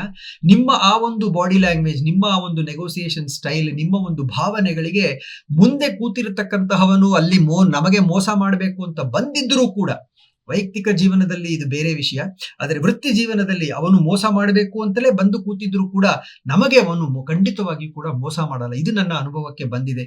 ಹಾಗೂ ನೆಗೋಸಿಯೇಷನ್ ಮುಗಿದಾಗ ನಾವು ನೆಗೋಸಿಯೇಷನ್ ಇಲ್ಲಿ ಸೋತಿದ್ರು ಕೂಡ, ನಮಗೆ ಆ ಕಾಂಟ್ರಾಕ್ಟ್ ದಕ್ಕದಿದ್ರು ಕೂಡ ಅವರ ಸ್ನೇಹಕ್ಕೆ ನಮ್ಮ ಸ್ನೇಹಕ್ಕೆ ಯಾವುದೇ ಚ್ಯುತಿ ಬರಲ್ಲ. ಮತ್ತೊಮ್ಮೆ ಇನ್ನೊಂದು ಅವಕಾಶ ಸಿಕ್ಕಾಗ ಅವರಲ್ಲಿ ಅಷ್ಟೇ ಸೌಹಾರ್ದ ರೀತಿಯಲ್ಲಿ ನಾವು ಕುಳಿತು ಮಾತನಾಡುವಂತಹ ಒಂದು ಪ್ರಕ್ರಿಯೆ ಬರುತ್ತೆ. ಕೆಲವು ಕಡೆ ನಾನು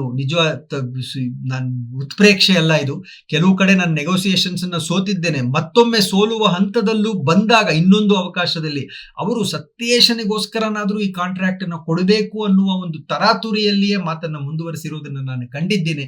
ಹಾಗಾಗಿ ಕೊಟ್ಟು ಬಿಟ್ಟರೆ ನೀನು ನಿನ್ನೊಳಿತುಗಳ ಜಗಕ್ಕೆ, ತಟ್ಟುವುದು ನಿನ್ನೆದೆಯ ಜಗದ ಕಾರುಣ್ಯ. ನೀನೇನ್ ಕೊಡ್ತೀಯೋ ಅದಕ್ಕೆ ಸರಿಸಮಾನವಾಗಿ returns will come to you.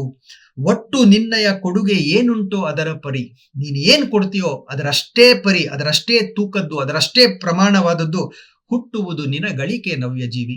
ಆ ಒಂದು ಗಳಿಕೆ ನಿನಗೆ ಏನು ವಾಪಸ್ ಬರುತ್ತೋ it will be in proportion to what you are ready to give in a very beautiful, in a very friendly manner ಅಂತ. ಹಾಗಾಗಿ ಕನ್ಕ್ಲೂಷನ್ಸ್ ಅಲ್ಲಿ ಒಂದು ಈ ವಿಷಯವನ್ನು ಮುಕ್ತಾಯ ಮಾಡುವ ಹಂತದಲ್ಲಿ ಒಂದು ಮಾತನ್ನ ಹೇಳ್ಬೋದು ಅಂತಂದ್ರೆ, ನಾವು ನೆಗೋಸಿಯೇಷನ್ಸ್ ಅಲ್ಲಿ ಕೂತಾಗ we should be absolutely fair. ಪ್ರಾಮಾಣಿಕವಾಗಿ ನಾವಿಬ್ಬರೂ ಗೆಲ್ಲೋಣ ಅನ್ನುವ ಒಂದು ಮನಸ್ಥಿತಿಯಲ್ಲಿ ನಾವು ಕೂತು ಮಾತನಾಡುವಾಗ, ನಮ್ಮನ್ನ ಸೋಲಿಸಿ ತಾನೇ ಗೆಲ್ಲಬೇಕು ಅಂತ ಮುಂದೆ ಇರತಕ್ಕಂತಹ ಪ್ರತಿಸ್ಪರ್ಧಿ ಅಂದುಕೊಂಡಿದ್ರು ಕೂಡ ನಮ್ಮ ಒಂದು ವ್ಯವಹಾರ ನೀತಿಯನ್ನ ಕಂಡು ಅವನೂ ಕೂಡ ಆ ಒಂದು ನೆಗೋಸಿಯೇಷನ್ಸ್ ಅಲ್ಲಿ ನಾವು ಕೂಡ ಅವನ ಜೊತೆ ಗೆಲ್ಲಬೇಕು ಅನ್ನತಕ್ಕಂತಹ ಒಂದು ಭಾವವನ್ನ ತಳಿತಾನೆ. This is the beauty of negotiations ಅಂತ. ಯಾರು ಈ ಒಂದು ರೀತಿಯಲ್ಲಿ ನೆಗೋಸಿಯೇಷನ್ಸ್ ಕೂರ್ತಾರೋ, ನಾನು ಹೇಳಿದೆ ಕೆಲವು ಸಲ 46 ದಿನಗಳ ಕಾಲ ನೆಗೋಸಿಯೇಷನ್ ಮಾಡಿದ್ದೀನಿ ಅಂತ, ಅಷ್ಟೂ ದಿನಗಳು ಕೂಡ I have enjoyed negotiation though I know that I am on A losing wicket. ಯಾಕೆ ಅಂತಂದ್ರೆ ನಮ್ಮಲ್ಲಿರ್ತಕ್ಕಂತಹ ಒಳಿತುಗಳನ್ನು ಕೊಡುವ ಒಂದು ಸದವಕಾಶ ನಮಗೆ ಸಿಕ್ಕಿದೆ, ಅದನ್ನ ಕೊಡ್ತೀನಿ. ಅದಕ್ಕೆ ಪ್ರತಿಯಾಗಿ ಅವನು ಕೂಡ ತನ್ನಲ್ಲಿರ್ತಕ್ಕಂತಹ ಒಂದಷ್ಟು ಒಳಿತುಗಳನ್ನು ಕೊಡ್ತಾನೆ. ಆಗುವುದಾದರೆ ಒಂದು ಒಪ್ಪಂದಕ್ಕೆ ಸಿಲುಕೋಣ, ಮುಂದೆ ಆ ಪ್ರಾಜೆಕ್ಟ್ ಅನ್ನ ನಡೆಸೋಣ ಅಂತಕ್ಕಂತಹ ಒಂದು ಮನಸ್ಥಿತಿ ಬರುತ್ತೆ ಅಂತ. ನನ್ನ ಒಬ್ಬ CEO ಇದ್ರು. ಅವರ ಭಾವನೆ ಹೆಂಗಪ್ಪ ಅಂತಂದ್ರೆ, ಕೊಡುವಾಗ ₹1 ಕೂಡ ಬಿಟ್ಟು ಕೊಡ್ತಾ ಇರಲಿಲ್ಲ, ಆದ್ರೆ ತೆಗೆದುಕೊಳ್ಳುವಾಗ ಮಾತ್ರ ₹1 ಬಿಡ್ತಾ ಇರಲಿಲ್ಲ ಅಂತ. ಬಹಳ ಕೆಟ್ಟ ಗುಣ ಇದು ನನ್ನ ಪ್ರಕಾರ. Everybody thinks he is an excellent negotiator ಅಂತ. ಅಲ್ಲ ಅಂತ. ಉದಾಹರಣೆ ಹೇಳಬೇಕು ಅಂತಂದ್ರೆ, ನಾನು ಯಾವುದೋ ದೇಶದಲ್ಲಿ ಕೂತ್ಕೊಂಡು ನೆಗೋಷಿಯೇಟ್ ಮಾಡ್ತಾ ಇದ್ದೀನಿ, ಇನ್ನೇನು ಕ್ಲೋಸರ್ ಬಂದ್ಬಿಟ್ಟಿದೆ, ಒಂದು 1% ಡಿಸ್ಕೌಂಟ್ ಕೇಳ್ತಾ ಇದ್ದಾರೆ. ನಾನು ನನ್ನ CEO ಫೋನ್ ಮಾಡಿ ಕೇಳೋದು, 1% ಕೇಳ್ತಾ ಇದ್ದಾರೆ ಬಾಸ್, ಕೊಟ್ಬಿಡ್ತೀನಿ ಅಥವಾ ಮುಗಿಸ್ತೀನಿ, I think this is A very fair deal ಅಂತ. ಇಲ್ಲ 1% ಕೊಡೋಕ್ಕಾಗಲ್ಲ, 0.1% ಕೊಡು, 0.01% ಕೊಡು ಅಂತಂದ್ರೆ, even 0.1% on A project of 30-40 million is A large amount. ನಾನು ಅವರ ಆ ಒಂದು ಕಾಳಜಿಯನ್ನು ಒಪ್ತೀನಿ, ಆದ್ರೆ ಕ್ಲೋಸರ್ ಬಗ್ಗೆ ಇವರಿಗೆ ಇದೇ ಇಲ್ವಲ್ಲ ಅಂತ. ಆ 1% ಕೊಡೋ ಬದಲು ಅವರು ಹೇಳಿದ್ರು ಅಂತ 0.1% ಕೊಟ್ಟು ಹೊರಗೆ ಬಂದ್ರೆ, ಯಾವುದೋ ಕಾರಣಕ್ಕಾಗಿ ಅಥವಾ ನಾವು ಅವರ ಮಾತಿಗೆ ಒಪ್ಪದೇ ಇರತಕ್ಕಂತಹ ಅಥವಾ ಇನ್ನಾರೋ ಬಂದು ಅದನ್ನು ಒಪ್ಪಿಕೊಂಡಿರೋದ್ರಿಂದ ಕಾಂಟ್ರಾಕ್ಟ್ಗಳು ನಮಗೆ ತಪ್ಪಿ ಹೋಗಿದೆ, ಅಥವಾ ಅದು ಮತ್ತೆ ಜಗ್ಗಾಟವಾಗಿ ಇಲ್ಲ ನಿಮ್ಮ CEO ಕರೀರಿ ಒಂದು ಫೈನಲ್ ಮೀಟಿಂಗ್ ಅಂತ ಹೇಳಿ ಅವರು CEO ಬಂದಾಗ, ನಾನು ಯಾವುದನ್ನ ಒಂದು ತಿಂಗಳ ಹಿಂದೆ 1% ನಲ್ಲಿ ಕ್ಲೋಸ್ ಮಾಡ್ತಾ ಇದ್ನೋ, CEO ಬಂದು ಕೂತಾಗ ಅದೇ ಕಾಂಟ್ರಾಕ್ಟ್ 5%, 10% ಕೊಟ್ಟು ಕ್ಲೋಸ್ ಮಾಡುವಂತಹ ಪರಿಸ್ಥಿತಿ ಬಂದಿದೆ ಅಂತ. ಹಾಗಾಗಿ ನಾನು ವೈಯಕ್ತಿಕವಾಗಿ ನನ್ನ ಬಹುತೇಕ ಇಂಟರ್ನ್ಯಾಷನಲ್ ನೆಗೋಸಿಯೇಷನ್ಸ್ ಅಲ್ಲಿ ನಾನು ನಮ್ಮ CEO ಸೇರಿಸ್ತಾನೆ ಇರಲಿಲ್ಲ. ಆದ್ರೂ ಕೂಡ ಇದರಲ್ಲಿ ನಾನೇನ್ ಹೇಳಲಿಕ್ಕೆ ಇಷ್ಟಪಡ್ತಾ ಇದ್ದೀನಿ ಅಂತಂದ್ರೆ, ಕೊಡುವಾಗ ಒಂದಷ್ಟು ಉದಾರತೆ ಇರಬೇಕು. ಹಾಗಂತ ನಮ್ಮ ನಷ್ಟ ಮಾಡ್ಕೊಂಡು ಕೊಡೋದು ಅಂತಲ್ಲ, ಒಂದು ಉದಾರತೆಯಿಂದ ಇಷ್ಟು ಕೊಟ್ಟರು ನನ್ನ ಒಂದು ಸ್ಥಿತಿಗತಿ ಚೆನ್ನಾಗಿರುತ್ತೆ ಅಂತ ಹೇಳಿ ಕೊಡಬೇಕು. ಆ ಒಂದು ಕೊಡುವ ಆ ಒಂದು ಪ್ರಕ್ರಿಯೆ ನಮ್ಮಲ್ಲಿದ್ದಾಗ, ಆ ನಿಜವಾದಂತಹ ಮನಸ್ಥಿತಿ ನಮ್ಮಲ್ಲಿದ್ದಾಗ, ನಮಗೆ ಕೊಡ್ತಾ ಇರತಕ್ಕಂತಹ ವ್ಯಕ್ತಿ ಕೂಡ ಸಾಕಷ್ಟು ಮಟ್ಟದಲ್ಲಿ ಆ ಕಾಂಟ್ರಾಕ್ಟ್ ಅನ್ನ ಹಸನಗೊಳಿಸ್ತಾನೆ, ನಮ್ಮನ್ನು ಕೂಡ ಖುಷಿ ಪಡಿಸ್ತಾನೆ ಅನ್ನೋದು ನಾನು ಕಂಡುಕೊಂಡಂತಹ ಅನುಭವ. ಇದೇ ಬಹಳ ಮುಖ್ಯ ಅಂತ ಹೇಳ್ತಾ, ಪ್ರಾಯಶಃ ನೆಗೋಸಿಯೇಷನ್ಸ್ ಬಗ್ಗೆ 1 ಗಂಟೆಯಲ್ಲಿ ಏನೆಲ್ಲ ತಿಳಿಸಬಹುದಾಗಿತ್ತೋ ಅಷ್ಟನ್ನು ತಿಳಿಸಿದ್ದೇನೆ. ಆದರೆ ಇದರ ವಿಷಯವಾಗಿ ತಿಳಿಸಲಿಕ್ಕೆ ಇರತಕ್ಕಂತಹ ಅನೇಕ ವಿಚಾರಗಳಿವೆ. ಅವೆಲ್ಲವನ್ನೂ ಕೂಡ ಈ ಒಂದು ರಿಮೋಟ್ ಆದಂತಹ ಒಂದು ಉಪನ್ಯಾಸದಲ್ಲಿ ತಿಳಿಸೋದು ಕಷ್ಟ. ಅದಕ್ಕೆ it needs a platform of a day, like a workshop where we are able to actually role play some of the situations and understand the intricacies of negotiations ಅಂತ. ಆದರೂ ಕೂಡ ಕಳೆದ ಒಂದು ಉಪನ್ಯಾಸದಲ್ಲಿ ಬದಲಾವಣೆಯ ನಿರ್ವಹಣೆ ಬಗ್ಗೆ ಮಾತನಾಡ್ತಾ ಇದ್ದಾಗ ನೆಗೋಸಿಯೇಷನ್ಸ್ ಅನ್ನೋ ಒಂದು ಪದ ಬಂದು ಇವತ್ತಿನ ಉಪನ್ಯಾಸದ ವಿಷಯ ಅದೇ ಆಯ್ತು. ಮುಂದಿನ ಉಪನ್ಯಾಸದಲ್ಲಿ ಏನು ಮಾತನಾಡಬೇಕು ಅಂತ ಇನ್ನೂ ನಾನು ಚಿಂತನೆ ಮಾಡಿಲ್ಲ. ನಿಮಗೆ ಮ್ಯಾನೇಜ್ಮೆಂಟಿನ ಯಾವುದಾದ್ರೂ ಒಂದು ವಿಷಯದ ಬಗ್ಗೆ, ಇದುವರೆಗೂ ನಾವು ಚಿಂತನೆ ಮಾಡಿರತಕ್ಕಂತಹ ಯಾವುದಾದ್ರೂ ಒಂದು ವಿಷಯದ ಬಗ್ಗೆ ನಿಮಗೆ ಮಾತನಾಡಬಹುದು ಅಂತ ಅನಿಸದೆ ದಯವಿಟ್ಟು ಚಾಟ್ನಲ್ಲಿ ಹಾಕಿ ಅದನ್ನೇ ಮುಂದಿಟ್ಟುಕೊಂಡು ಮುಂದಿನ ಒಂದು ಸಂಚಿಕೆಯಲ್ಲಿ ಬರ್ತೇನೆ. ಹಾಗೊಮ್ಮೆ ಯಾವುದೇ ವಿಷಯ ಸಿಗದೇ ಇದ್ರೆ, ಇದುವರೆಗೂ ನಾವು ಮಾತನಾಡದೇ ಇರತಕ್ಕಂತಹ ಯಾವುದಾದ್ರೂ ಒಂದು ವಿಷಯವನ್ನ ಇಟ್ಟುಕೊಂಡು ಮತ್ತೊಮ್ಮೆ ಮುಂದಿನ ತಿಂಗಳು ನಾನೆಲ್ಲ ಬಂದು ನಿಮ್ಮನ್ನ ಮತ್ತೆ ಭೇಟಿಯಾಗ್ತೇನೆ.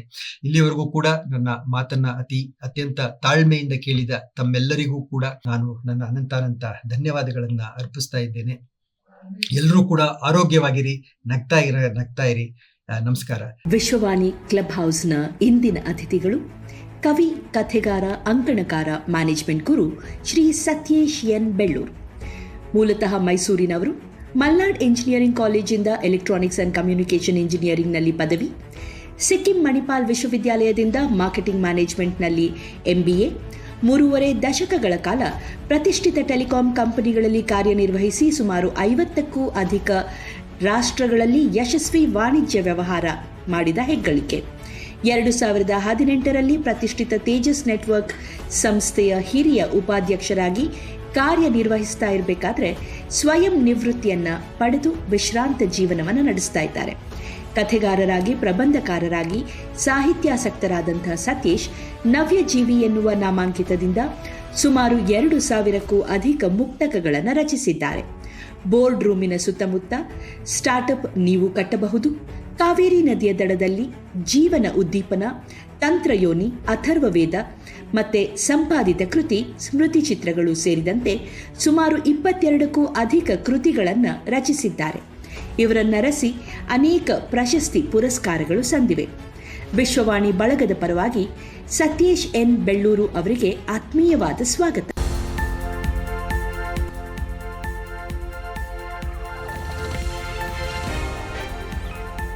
ಅರ್ಥಪೂರ್ಣ ಸಂವಾದ, ಚಿಂತನ ಮಂಥನ, ಉಪಯುಕ್ತ ಮಾಹಿತಿಗಾಗಿ ವಿಶ್ವವಾಣಿ ಕ್ಲಬ್ ಹೌಸ್ ಜಾಯ್ನ್ ಆಗಿ.